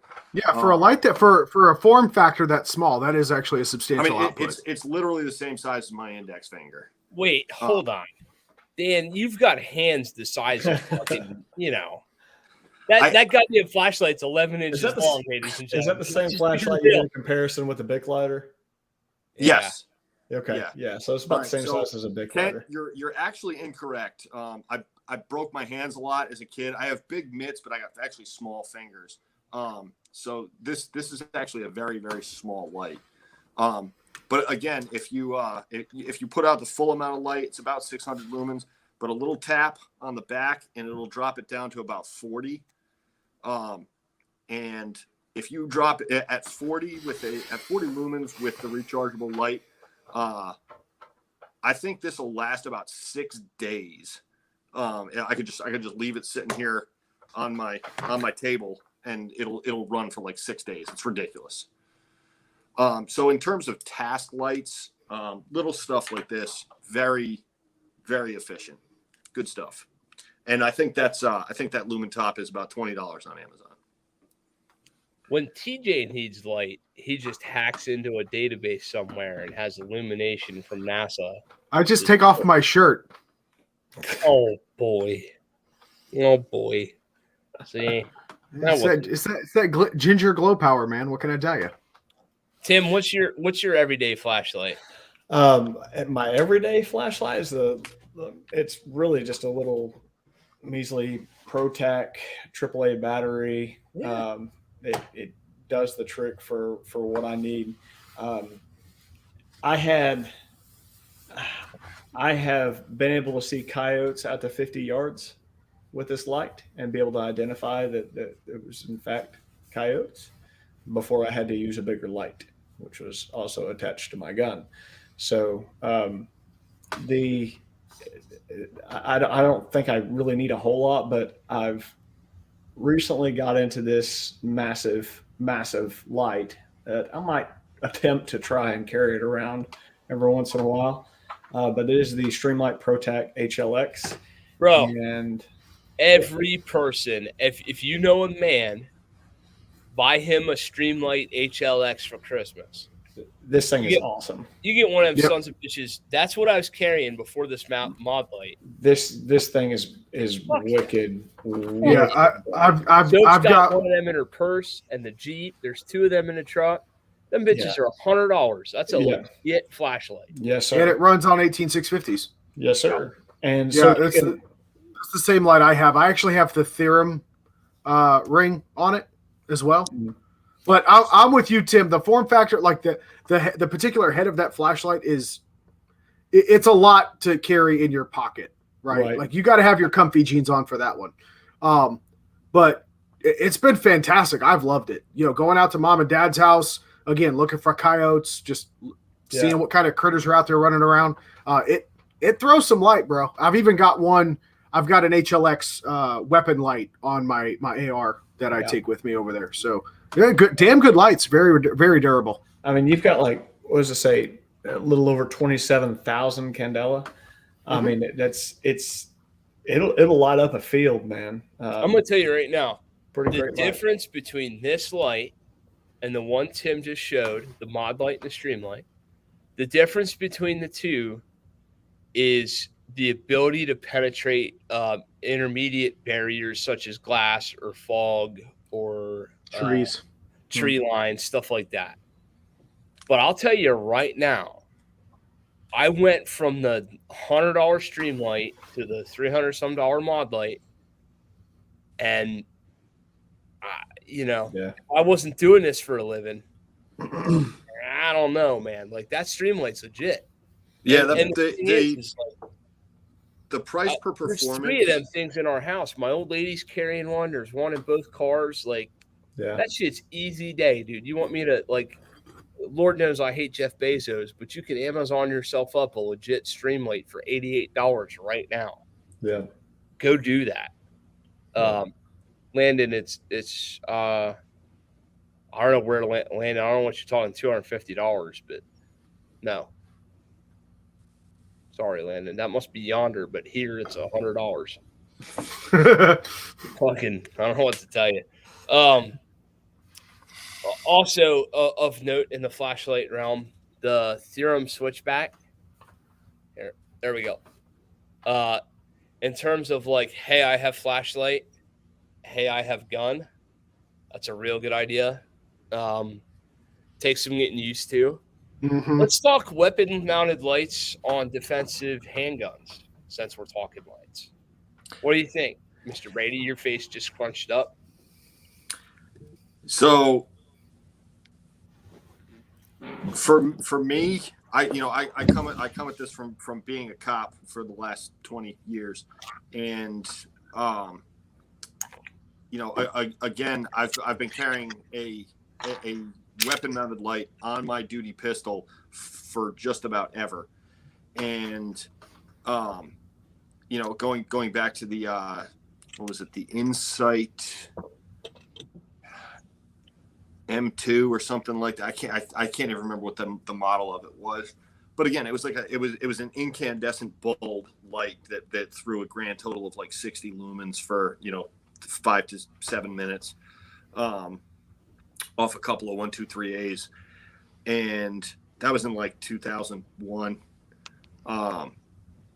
I've probably spent conservatively between lights and holsters probably $4,000 over the last 20 years on ever increasingly effective lights, in terms of how much light they put out, how much in terms of lumens and candela, how tough they are, et cetera, how long they'll run on the batteries. But it boils down to this. If you're making this decision on how to spend dollars, John Coria from Active Self-Protection has yet to see a video where a civilian used a weapon-mounted light for its intended purposes. He's also yet to see a video that wasn't from Brazil. But you're talking about 30,000 shootings that he's caught. That's a lot. It's a statistically significant number. I wouldn't put it as a necessity. It's a very nice to have. I think if you're going to concealed carry, you have to pay real close attention to what kind of setup you have in terms of belt, holster, etc., in order to fit your body type. I am a large human being, and I can get away with a lot more than most people can in terms of carriage. I don't think it's a necessity. I think it's a very nice to have. So yes, I carry one myself. Yeah, I'll even opine on this one because I've recently kind of changed up my approach on it too. Opine, yes, I used a big word, or at least a very complex small word. Anyway, no, I used to be of the mindset where weapon light.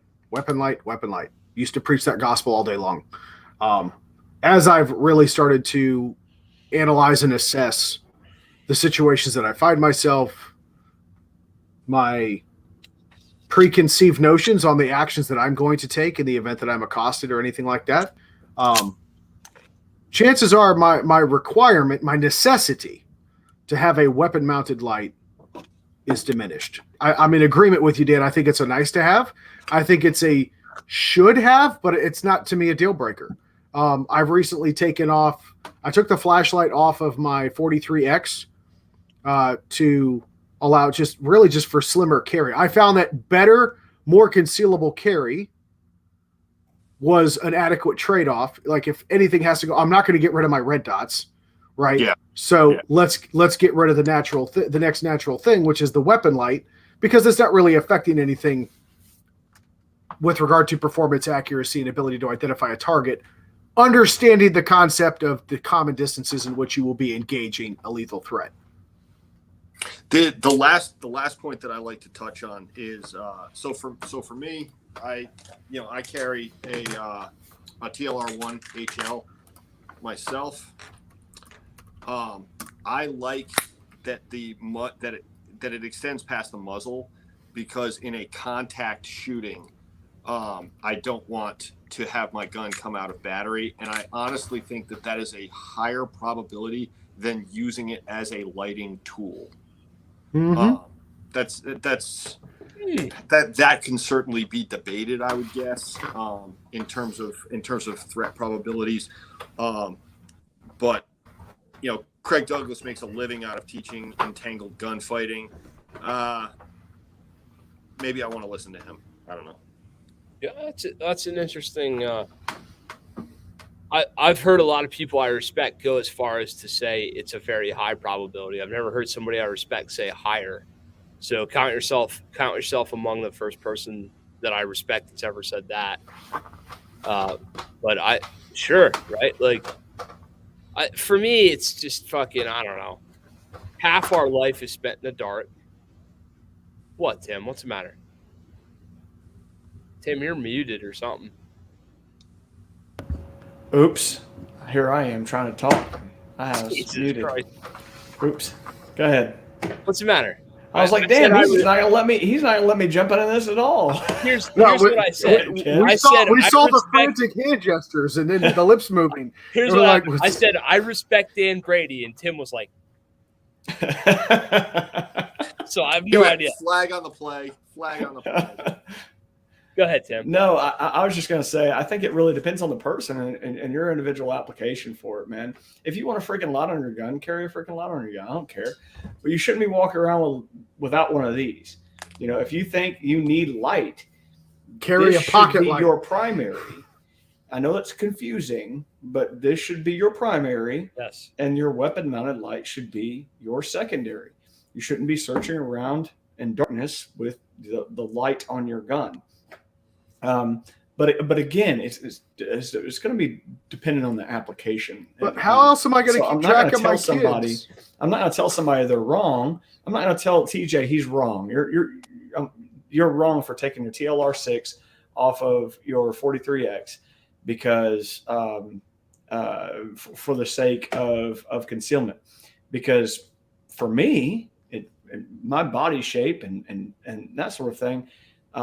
It actually provides better concealment with a light. I don't know, the width of it and that sort of thing. I don't know. Talk to John and Sarah Hoffman of Philster. They'll explain all the details as to why. Let's put it into perspective. My Glock 19 and my 34 absolutely have, as Kent likes to call it, Abraham Lincoln's X300 on it. Yeah, dude, hold on. For that exact reason. It may help you with printing and that sort of thing. No. But everyone stop. Tim, stop. Okay, go ahead. Holy shit. TJ has a Surefire X299. Oh. He has the world's first ever X300. That fucking thing, Jesus, God almighty. It's older than damn Dan Brady. You know what? Screw the cancer charity. I'm taking up a charity to buy TJ an X fucking 301. You can have mine. I'm going back to the TLR1. No, fine. I'd rather a TLR1 to this monstrosity of an ancient fucking. This thing looks like a midget that has a Bic lighter hanging out. Says the guy who's carrying a PL 350. Yeah. And? Check your privilege, white boy. That's all I'm saying. So anyway, we're not supposed to be talking about guns. TJ said no guns allowed. I'll say one more thing, man. I had a guy in a class one time, basically bagging on my before the class started, bagging on the Roland Special that I'm rocking, with a mounted light. He's like, "Come on, man. Let's be honest. When are you actually going to use that?" And I had to laugh for a second and be like, "I actually have used it." No, man, not in a training environment, but like you've drawn your handgun and had to use your light. Yeah, I have, man. You threw down on somebody with using your light. No, I didn't say that. I've had to use it though. I just mentioned it a while ago. What's that out in the field over there? Shine my flashlight. Oh, that's a whole bunch of coyotes and they're moving in on my dogs. Drop flashlight, draw a gun. Oh, look, another light. And bada bing, I've got the capability of freaking lighting up an entire field and getting, a decent bead on a few coyotes. So again, it's dependent on application. If you have a weapon mounted light, or you don't have a weapon mounted light because it doesn't work for you, then don't freaking go get one. It's not a big deal. This is much more important than the one on your gun. I would agree with that. Yeah, that's the other thing. I was finding myself using my Streamlight HLX that I carried in my pocket more. I've trained to go, to use a gun with a light in the other hand, right? So it's not a huge issue for me. But yeah, it's. Oh my gosh! So we're not talking about guns. So we're not going to talk about night sights. No, we're not. Go ahead, talking hammer about it night out. sights. Let's hear it. No. I'll go down a freaking hole with that. Let's talk about something else. Something not gun related. Let's talk about everyday American male utility. Am I the only dude who's still carrying a multi-tool up in this motherfucker? Oh Nope. man! All right, yeah. One of the best things you can buy, except the only thing I would change on it is it needs to have some type of clip option, because if it's just loose in my pocket, I'm gonna lose it. Gerber makes a little tiny multi-tool. It's got a freaking screwdriver in it. I used that thing all the time until I lost it, and I've never found it again. So You have a Gerber Dime? Dude, I don't remember the It's name big. of it. It's a little bitty thing, man. It was great. It's a Gerber. So- I loved that thing. So I'm going to tell on myself. So resident knife maker. Hi, how are you? Right. What I carry every single day is my Leatherman P4. Every day. Never leave home without it. Going to the office. I don't care. It's got a pocket clip. Probably one of the greatest things that Leatherman could have ever done to a multi-tool. Yeah. All the blades are exposed to the outside, so I don't have to flip the thing open and mess with it in order to get to blades and primary tool. Actually, all the tools are on the outside of it. And yeah, you can open it one-handed because it's magnetic instead of being friction fit. Use that thing all the time. As a matter of fact, I was with Kent when I bought it. It was that one we bought up in Pennsylvania. You know what? You bought that multi-tool 20 minutes after we took an off-ramp and decided not to Rittenhouse ourselves. Right. Remember? Yes. Pepperidge Farm members. I Yeah. remember. There were fucking riots 20 minutes that way. And we were in the Jeep and we were like, riots? Gun store. Riot? That gun store. Here we go. And we went to Sportsman Warehouse and TJ. Although, dude, we really should have brought cameras, because that whole hour that you and I were standing there in that department helping people. Oh my God. Damn, Dan Brady, don't go out with Kent, because I'm pretty sure you're the only one right now that has not been out with Kent that's been involved in shady situations. Don't go out with Kent. I do have kind of a shit magnet thing going. I'm telling you, man. I'm telling you. Well, I'm going to claim the biggest shit magnet here. You probably win. The only reason I say that is because I'm going to go ahead and guess that I've done CPR more times than all three of you combined. I did a lot of med work in the fucking. Notice he didn't say successful CPR. This was before. Hold on. Before or after Narcan was a thing? Including after. Okay. But everybody I've done CPR on is still dead. So.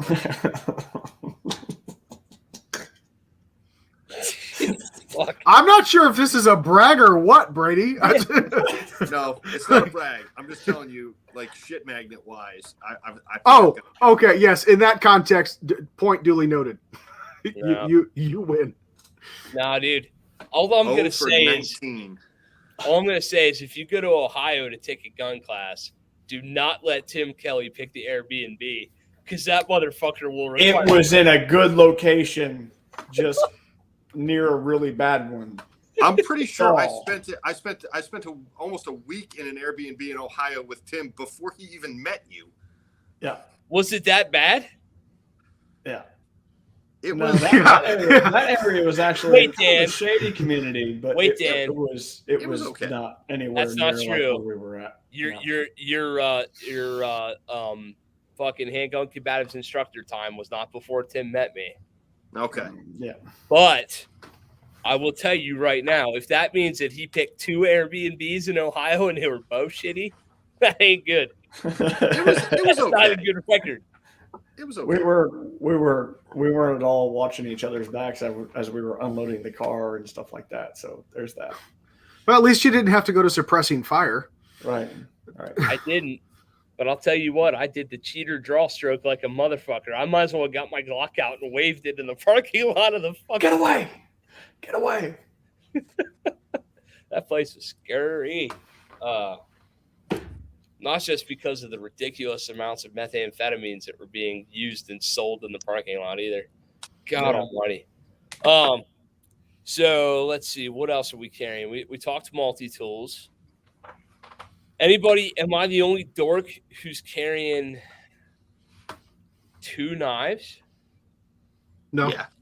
I try to carry like a Clinch pick, a fixed blade and like but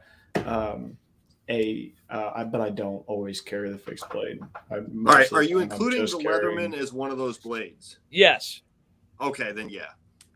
So I got a Leatherman and a clinch pick. Yeah, I don't carry a clinch pick. I'm a big fan of folding knives, and I have a decent sized collection of folders, and including the Leatherman, I carry a pocket knife as well. Right. Yeah. So, yeah, I have multiple as well. Now that I think about it. So. Oh, that'd be really hypocritical for me not to carry more than one. I'm just saying. It would be. It'd be. It's bad enough I carry a Leatherman every day, but I've always got something else with me. So, does anybody else carry fire? Yep, got at least two lighters in every vehicle. All right. Nope. And because I have such a low success rate of CPR, I also carry one of these. It's a pocket CPR mask. I'll take things that have never been used for 1,000, Alex. I actually have used a number of these. Maybe more people. I was going to say, did you remember to break the seal so air could get through? That might be the problem. No, it's not the problem. I can't breathe, and Dan Brady's covering my face with a plastic bag.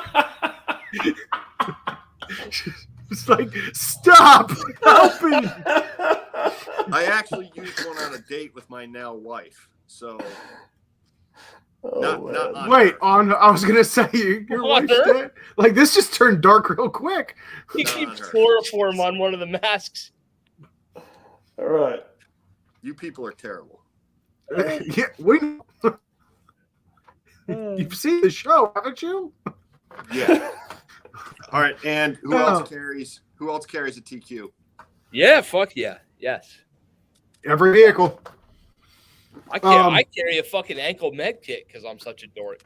No, I would go one further, and this is one that actually doesn't get mentioned while we're talking about not just what's on our person but in our vehicles. As a Jeep owner, I have got a full toolkit in my vehicle at all times. Yeah. Right. I like how he had to throw as a Jeep owner. I drive a Ford Fusion. I've got a giant toolkit in mine. His point is the Jeep breaks down more than the Fusion does. Yeah, anyone that owns Jeeps knows that there's always something falling off of them fucking things. Okay, I thought it was some kind of weird flex. No. Our shit breaks more than your shit does. Yeah. Yeah. It breaks a lot. It does. Tools. Well, I mean, I thought we were talking about what we carry on our person and stuff like that, but that's where I was. I mean, if you're talking about carrying inside your vehicle, there's all kinds of stuff I could mention there. But yeah, the tourniquets. Matter of fact, Filster, they're just kind of an is that their flat pack? Suggestion? No, Filster makes these Ascent rifle mag pouches. Yep. Mm-hmm. And it fits a soft TW perfectly. So again, I'm all about easy carry. If I've got to stuff a freaking cat in my back pocket and carry it around all the time, probably not going to be doing it. So I got familiar with the soft TW. I love this thing, and learned that it fit inside this. Go ahead. It fits a Gen 7 cat as well. Okay, fantastic. I love the fact that it's extremely compact, and I can tuck it in and carry it right here. and carry it around with ease. So I don't carry anymore. I used to carry a TXC Ally. I carried the Tier 1.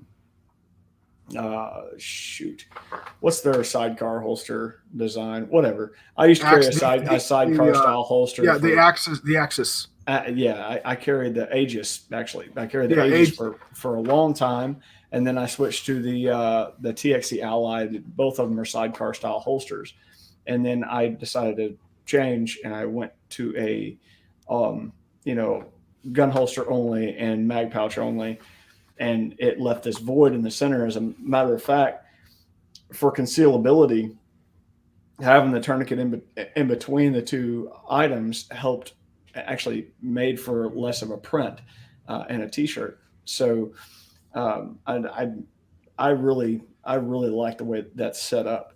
So if you're looking for an easy way to carry to carry around a tourniquet, a soft TW or a Cat Gen 7 will fit inside of a Filster Ascent rifle mag pouch. Now, it also that does kind of come with, I guess I should mention, kind of it's kind of got its negatives to it, because if I have to access my tourniquet, I'm also near my gun. So I might have to show off what I'm carrying if I'm having to use it. But I always say that. I was just going to ask you that. I've never had to use it. Well, since I've been carrying one, I've never had to use it, thankfully. But I would like to think that wouldn't be an issue. If the situation is what it is, roll up in a car accident or something along those lines, and I've had to use my tourniquet, having to pull out my tourniquet for a brief moment, exposing the fact that I'm concealing a handgun, I like to think that wouldn't be an issue, right? I don't think that there would be. I've practiced multiple times. I haven't found any type of muscular confusion or anything like that, where I meant to draw my tourniquet, but instead I drew my Glock 17. I don't think you're going to have any of those issues, especially if you're practicing with it. But what about if you think about one reload one drills? Have you ever, when you're doing all the one reload one you do, not even have you ever accidentally tried to stuff a tourniquet into your mag well? No. With as many one reload one drills as I do, and I do a lot of those, because those are most definitely an 80% skill. They are very valid. Yes. You must have that skill set down. Got it. Well, if you think about it, Tim, the draw of a tourniquet, the going for that piece of gear is entirely situationally driven, and it's a very intentional motion. Sure. Your draw of your handgun, it borders on that, unconscious competence, or at least we hope it does, sure, of, oh shit, and go into that. Whereas, oh my God, this dude's missing the lower portion of his femur. I should probably throw a TQ on this. And that's just I'm digging in here and pulling that out. Yeah. It's not even really a draw motion, so I don't even see how you could get muscular confusion on what's funny? Sure. Landon just came in the chat and said that Dan, during your class, he tried to go for a spare mag and came out with a tourniquet. Don't ever do that again. So if somebody can fuck it up, Lord knows Landon can. So there you go. He figured out how. Well, that's because it was yonder instead of right here. Landon's been on the range 2 times in the last year, once in your class and once in mine. So maybe if he'd fucking, there is practice your one reload one more, and that should help. Right. That's your prescription. All right, let me ask you a question. Let's talk about.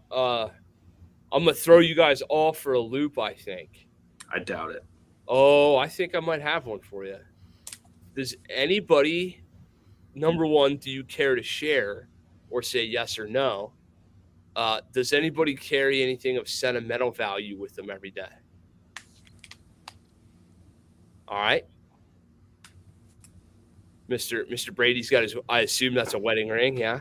It is. Right. So Dan's got a wedding ring. I wear one of them too. I used to. It broke.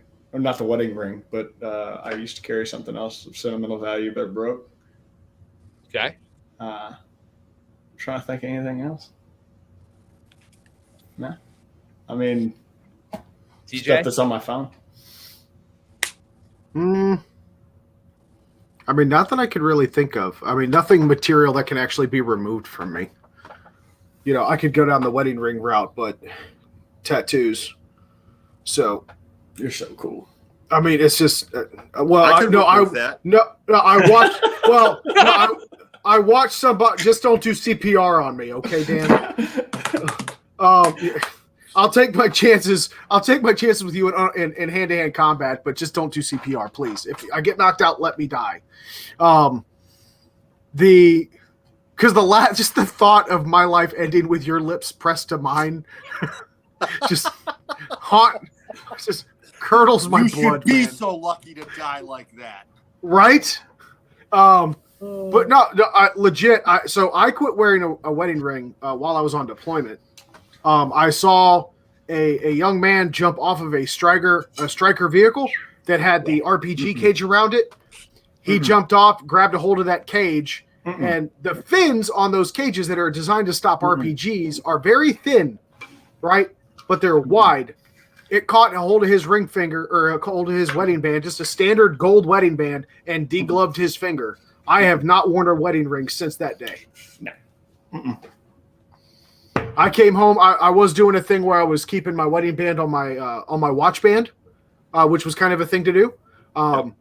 And after that, I got back. You know, when I got back stateside, I went and got her initials tattooed and left it at that. Because I even told her, like, if this don't work out, I'm just going to cut the finger off and mail it to you. You can keep that shit because that'll never happen again.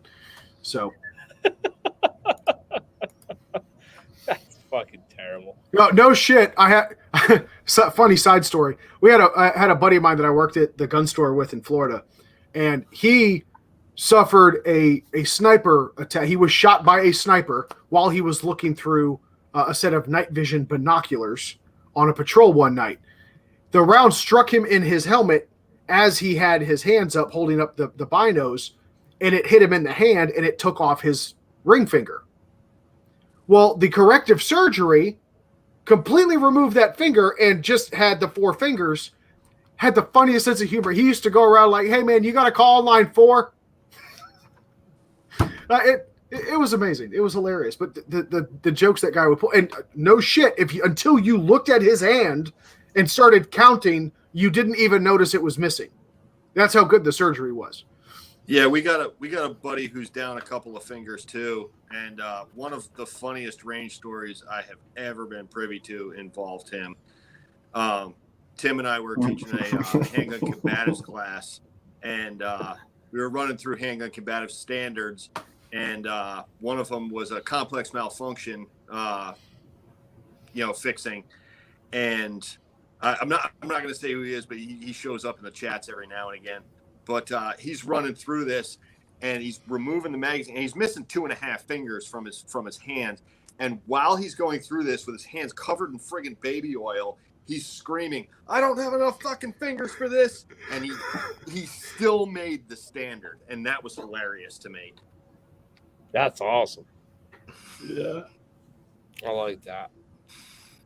No, why do you ask about the sentimental items? I don't know. Just It's wondering. just one of those things. I got a little something I do, and I didn't know if y'all dudes did something like that. Kind of remind you who you are. I carry my dad's concealed carry permit. When my dad passed, I was shocked to find out he even had a concealed carry permit, because I figured dad and laws, and who gives a fuck. But he had one, and in no disrespect, and I mean no disrespect, but a lot of the life choices and things that he embodied as far as like off ramps and stuff like that, he wasn't so hot at. he didn't do as good a job as we would have wished he would have done in some of those areas. So it's kind of a little reminder for me of, hey man, I can do a little better than that. Yeah. So I do that kind of thing. I carry the wedding ring. I wear the chain grandma gave me. I don't know. I'm somewhat of a sentimental guy. I have a heart. Gotcha. But Oh. I figured that a couple military dudes, not one dude except for Young in the chat, said, "Yeah, I carry my dog tags, or I carry something from the service, or any of that stuff." I figured one of you guys might have. I carry an immunity to Motrin from my time in the Marine Corps, so Nice. the shit doesn't work.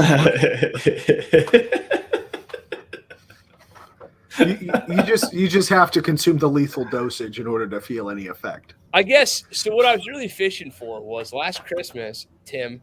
I mailed you a grape crayon on a necklace, and I've never seen you wearing it, and I just kind of feel a little bit like, I don't know. Ate it, dumbass. It's because it's in his hope chest. What do you think? What did you think was going to happen when you mailed me a crayon?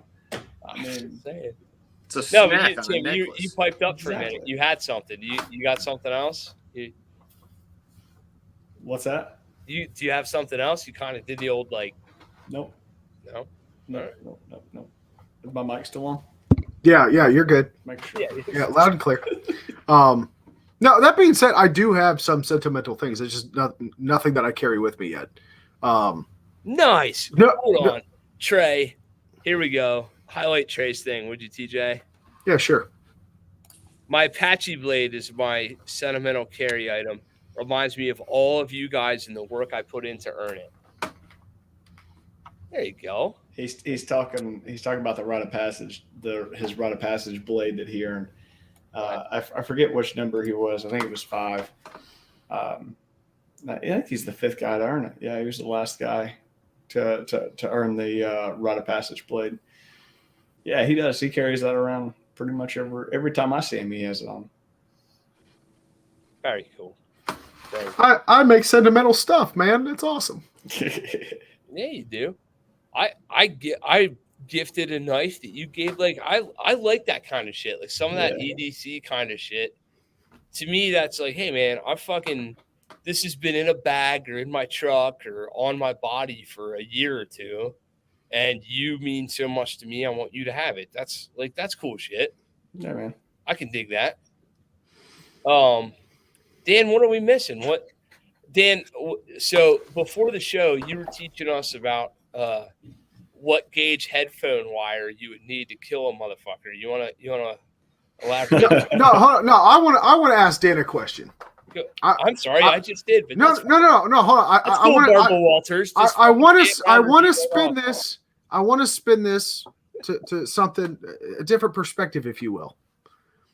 Dan, as an experienced law enforcement officer, what is one thing that you, as a police officer, would have appreciated seeing more people carry that was not firearms related? That's a good question. That's a really good question.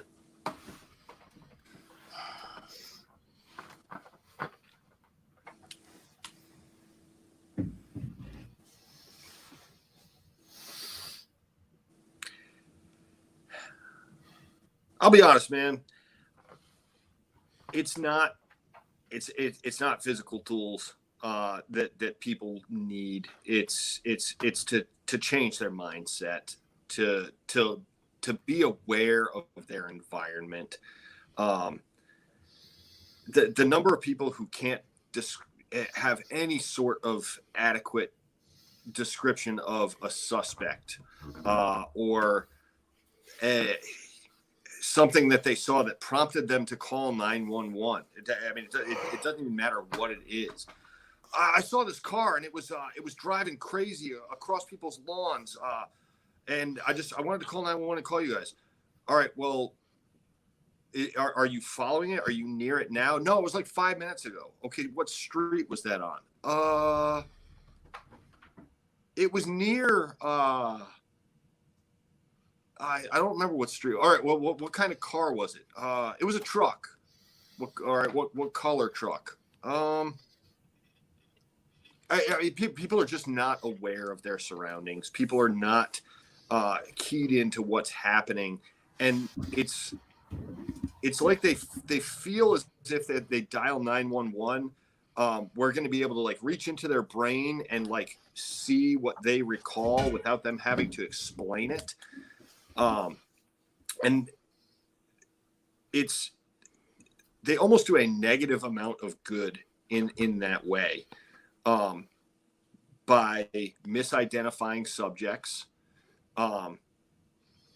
Ask the number of cops who have either shot somebody in a mistake of fact shooting or almost shot somebody in a mistake of fact shooting. And when the whole thing comes out in the wash, they were given a poor description of somebody that they ended up encountering, that they had some level of information that person was a threat, and that person might not have been a threat. So in terms of what I wish people carried, I wish people engaged their brains a lot more, and were present in the moment instead of this all the time. That's about the best I can give you. You know, it on occasion it is nice when, you know, I show up to somebody's car's on fire and some dude with a pickup truck is pulled in behind him and he's got a 20-pound canister fire extinguisher with him and he put the dude's engine fire out. Like, that's awesome. I love when that shit happens because, you know, I show up and I'm like, hey man, you're awesome. You know, that's really cool that you did that. And then the fire guys show up and they're like, oh, I'm sad now and I can't do my job. And whenever fire guys are sad, it makes me happy. So,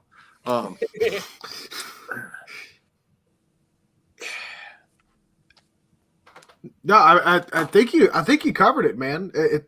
Because I know, and I had to ask that question because I know that there is people in that line of work, in that profession, maybe not all, but a vast majority of them encounter these really messed up situations where there's always a victim and a suspect or a perpetrator of to some capacity, right?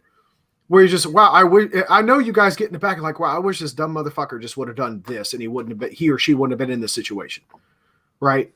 They could have saved themselves a lot of hassle by just doing or having prepared this way, right? I know what happens, right? We do it. I do it at my job, right? Wow, that network wouldn't have been compromised if they just would have done this, like I've been telling you to do for months, right? You know, I think it really hammers home the necessity to the point that really came up first and foremost in this conversation, and that was mindset. Get your head right. Pull your head out of your ass and pay attention to what's going on around you. You know, the things that I you know am fortunate / unfortunate to see, you know, some of them are circumstances of people's own making. You know, when a guy decides to drive his Nissan 350Z 140 miles an hour at 3 o'clock in the morning when he's downed a bottle of Fireball, you know, the fact that your arm is now missing because you had it out the window when you left the roadway, that's a you problem. I'm glad you didn't make it a somebody else problem and crashed into the minivan from somebody coming home from vacation and killed a family of 6. But at the same time, you know, you leaving the roadway and shortening your vehicle by 8 inches when you hit a tree doing 130 miles an hour. You know, unfortunately, people like me have to deal with that, but I've been doing it long enough that doesn't bother me all that much. When you start involving innocent people, though, that's when I start to lose sleep. And I really wish people would engage in a little bit more critical thinking when it comes to really poor decision making. Other times, if it's a situation not of your making, TJ, if you go to the store because, you know, you need to get gas tomorrow morning before you go to work and you're like, you know what, I'm going to run out and do that tonight. And then there's a situation that happens in the store. That's not a situation of your making. Would it be better from my perspective if you were engaged, if you were switched on rather than, I don't know, I think he was wearing a blue jacket right before I got hit between the eyes with a baseball bat. Yeah, I do wish you were a little bit more switched on, and maybe that wouldn't have happened, but I'm not going to victim blame and make that a you problem, because you didn't perpetrate that. You just happened to be present. Very nice. So, Dan, did we miss any categories from our previous tech conversation? We hit them all on the head or what? I think we hit them all on the head that I was sort of going for. We kind of opened up Pandora's box when it comes to like vehicle carry, because I mean that could be an entire show in and of itself, because the amount of preparedness shit that you can carry in a vehicle just dwarfs the amount that you can reasonably carry on your body. Oh, absolutely. And as a matter of fact, I think that is a perfect segue into queuing up episode part 2 of the No Guns Allowed conversation. Yeah, absolutely. So part 2 of No Guns Allowed will air Tuesday, November 23rd at 11:05. And that's going to go from 11:05 to 1:15. I had to look at my phone and say, what day is it? What day? Like, wait a minute. No, dude, we've done a good job here. So if I was to summarize this, mindset and maturity over tools, right? Practical tools over impractical tools. Off ramps before the use of any of them. And a general willingness to accept the fact that you may not be the superhero that you think you are. Did I miss anything? Just the point that I touched on of, engage your brain, then engage your mouth, not for the purposes of increasing the probability of your having to use some sort of tool force, but to increase the probability of you not having to do so. Talk your way out of shit rather than into shit. Yeah. Well, that's you've heard of the concept previously of some guns are for getting out of trouble and some guns are for getting into trouble or stopping trouble. The same can be applied to almost any everyday carry tool. So listen, if you have the intention of putting these skills to the test or expanding upon these skill sets, I happen to know a couple of people who could help you, and they're sitting here. So Dan and Tim, plug yourselves, plug your upcoming training. Please tell people where they can train with you. Do the thing, guys. Like, what is Apache Solutions anyway? Okay. All right. So you can find us at ApacheNC.com, and you can find up our upcoming classes and that sort of thing that we have coming up for the rest of the year, and all of the courses that we have to offer in 2022. We'll be doing things a little bit different next year. I won't go into that, but find us on Facebook at Apache Solutions LLC or Instagram at Apache Solutions LLC. You can also find us on YouTube. Sometimes we post videos on there and that sort of thing. Yeah, man, that's about it for me in the business. Dan, you got anything? I mean, you can just hit me up on my Gmail. I do most things sort of through affiliated with Apache. So you can either hit me through Apache or hit me up on my Gmail. It's my name, Dan Brady, the number 78 at gmail.com. If you want to hit me up directly, if you happen to be in the eastern portion of North Carolina. Other than that, yeah, you can get me directly through Apache as well. We need to make you an email. Yeah, DDB, we need DDB at ApacheNC.com. Yeah, we do need to do that. Very cool. Very cool. So this podcast seems to exist to plug everyone else, and I'm happy to do it. Right. Man, I don't know what else to say. I keep saying it, but if you haven't trained with Dan, if you haven't trained with Tim, you're missing out. You just are missing out. These guys are going to start taking training on the road more. They're going to start being in your neck of the woods more. And I don't give a shit if they are in your neck of the woods or not. I'll drive down to Yadkinville anytime I'm invited to something. The schedules work out. I'll take a class from either of these dudes in a heartbeat. It's well worth the endeavor. and to get a different perspective on something's always good. And these dudes are ahead of the next curve that many of you don't know is coming yet. So many of our peers and mentors and friends are going to start to stop doing this, right? Like the guys that have been the gun training dudes for the last 30 years are going to be, I hope, retired because they deserve it. If not starting to lose their ability to do the job right.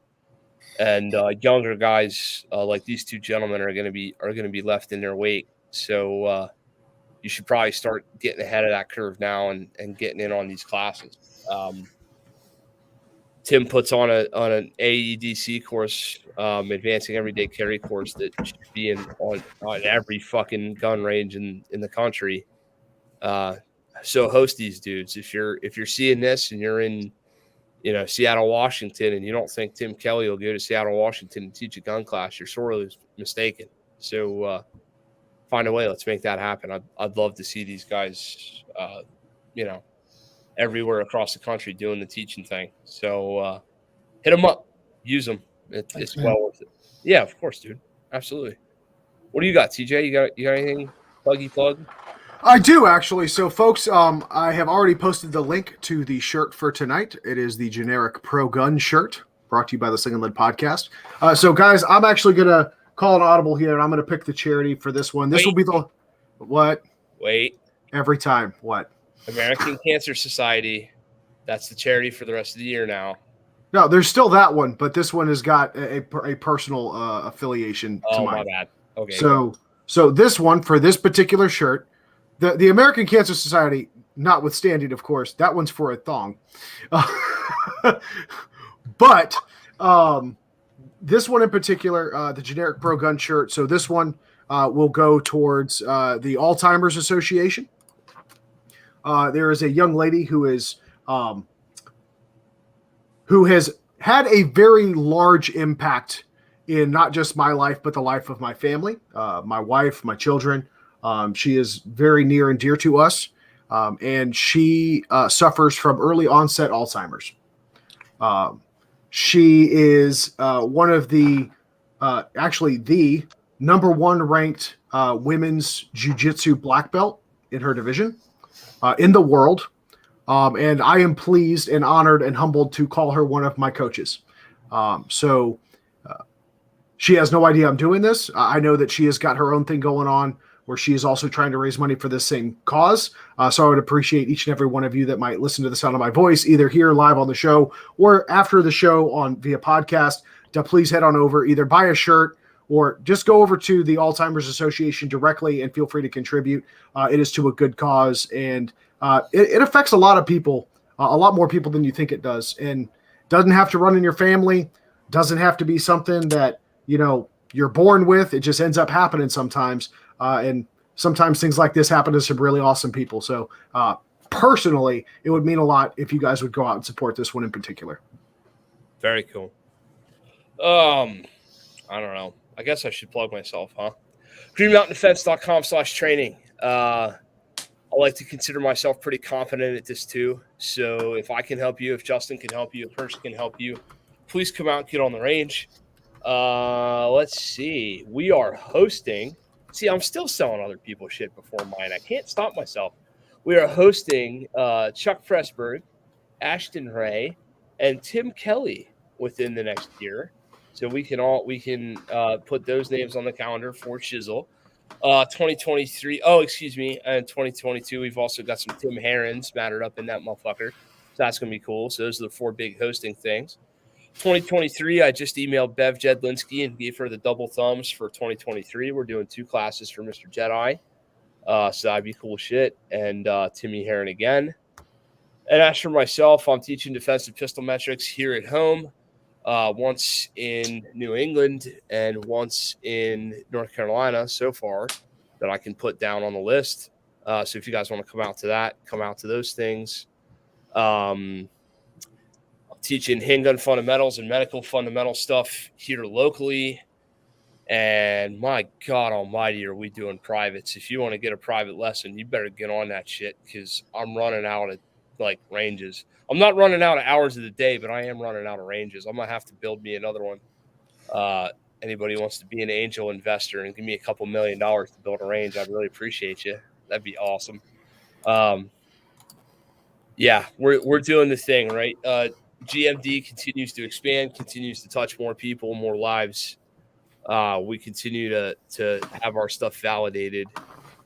We feel awful good about what we're putting out, and I'm not hanging my head or bowing my head to anybody. I'm ready to do this wherever you want it done. So if you need me or want me, hit me up. And if for a very good reason you happen to prefer Justin Payne or Hirsch Gooden to me, I wouldn't blame you. I'll be happy to send them instead of me. So greenmountaindefense.com/training. That's where you can find all that. Please hit me up. I got a couple people moving up to you in the very near future. So yeah, man. Happy, honored and humbled that you would consider spending any time on the range with me at all. I really feel good about it. And you know what? I just referred somebody to somebody else the other day, and I'm happy to do it continually. Here in Central Pennsylvania, we got Sam DeSimone, we got Phil Groff, we got Ashton Ray, we got Tim Chandler, we get super quality firearms trainers right here in Central PA. So if you don't like dudes in flannel that cuss a lot and make bad jokes, like dad jokes and shit, and you want like real professionals, I don't mind if you go see them guys either. Wouldn't be the worst decision ever made. Jesus, Tim, are you going to host Phil Groff every quarter for the rest of your life, or what? Every single year, every single winter, we're definitely doing it. It's going to be an annual thing, man. I AI'd for that son bitch. All I got was a coffee mug. That was cold as hell. I don't know about that guy. No, seriously, Vigor Training. Go find Phil. Phil's got his Black Friday promo going on, BOGO. So yeah, jump on that. Jump on that shit for Black Friday. The promotion is if you pay full price for a Green Mountain Defense class, you get half price on a Phil Groff Vigor Training class. I think that's what he's going to put out. I thought so. That's what I was told. But no, seriously, patronize all those guys.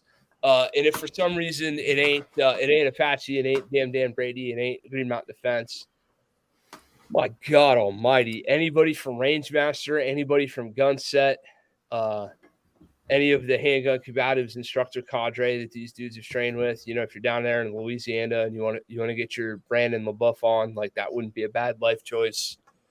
So many good people from so many different places in this country offer firearms training. Hit any of us up. I know Tim has traveled to help people in the past. I know Dan's done some cool shit. I guarantee you, among all of us here, we all know somebody who can help you. So feel free, ask around. We're more than happy to do so. Fair enough? Cool. There, I plugged myself, kinda. In a self-deprecating and at the same time promoting everyone else at the same time. You're a whiz at this. Instructor in this basement. I'm not just going to sell myself. I'm going to sell everybody under the sun as well. That's salesmanship, man. Damn it. I wish people would just do it. I don't give a fuck who they do it with. Just stop talking about doing it. Find somebody and go do it. That's all. Just don't take CPR classes from Dan Brady. No, don't. I will never, ever take up like TCCC as like an instructional methodology. That's not going to be a thing for me, like ever. Mark that one off the list. Tim's like, well, shit, you were teaching TCCC in March, but now will you? Nope. Awesome stuff. Awesome stuff, guys. Well, we have certainly spent an exorbitant amount of time this evening. I appreciate you guys spending so much time with us on the podcast and having a good conversation and educating our dozens of fans and followers out there. It's truly appreciated. Folks, if you're new to the podcast, please like and subscribe. Find us on Facebook, Sling'N Lead Podcast. You can find Kent and myself on Instagram, Lead Sling and Ginger and Green Mountain Defense, respectively. we are here to help you guys out as best we can. You can also email us at slingandleadpodcast@gmail.com. Kent and I both monitor that email. So if you've got questions, maybe you don't feel confident or comfortable asking them in a more public forum, you can always email us privately, and chances are we'll address your questions live on air here on the show. If you happen to miss a live show, you can always catch us on your favorite podcast player, Spotify, Apple Podcasts, Spreaker, Stitcher, the whole nine yards, all of it, the works. We're there. So please head on over and subscribe and download to listen at your leisure. We've called it out in the show, but of course, medical, we're going to call it out again. darkangelmedical.com. No kickbacks or any benefits to us in any way, shape, or form. Code BB15 will get you 15% off of your order. We also ask that when you do place those orders with Kerry Davis over there, Dark Angel, just throw a note in the comment section of your order saying the Sling and Lead podcast sent you so that he knows we're showing him some love. Of course, we couldn't bring you this without some form of fashion of support. We always invite you to go check out our affiliate links, greenmountaindefense.com/affiliate-links, right down there in the bottom of the screen. You're going to buy gun stuff anyway. You might as well contribute and support not only our affiliate clients and alliances and affiliates, if you will, but you're supporting the podcast at the same time for no additional cost. So we appreciate your support. And until we see each other again, God bless you all. Take care of each other. Get out and shoot. See you guys. Bye, everybody.